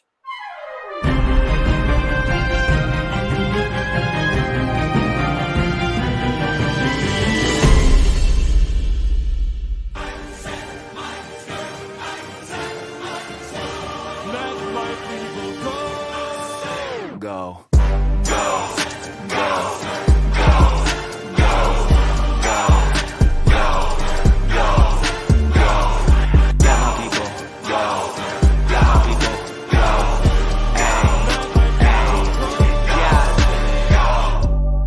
Fire by night and a pillar of vapor by day. Walk through the desert, but when you admire the light, see the villains are paper mache. I'm on the way to the promised land, no contraband. I'm an honest man, I'm coming. Y'all met me, I'm set free, playing my part like the Red Sea. Man, I'm from heaven, I'm here with my brethren. The volume's 11, now we're getting rowdy. Swing from the scaffolding, spiritual happenings, miracles are all around me. This ain't no balcony, I'm in the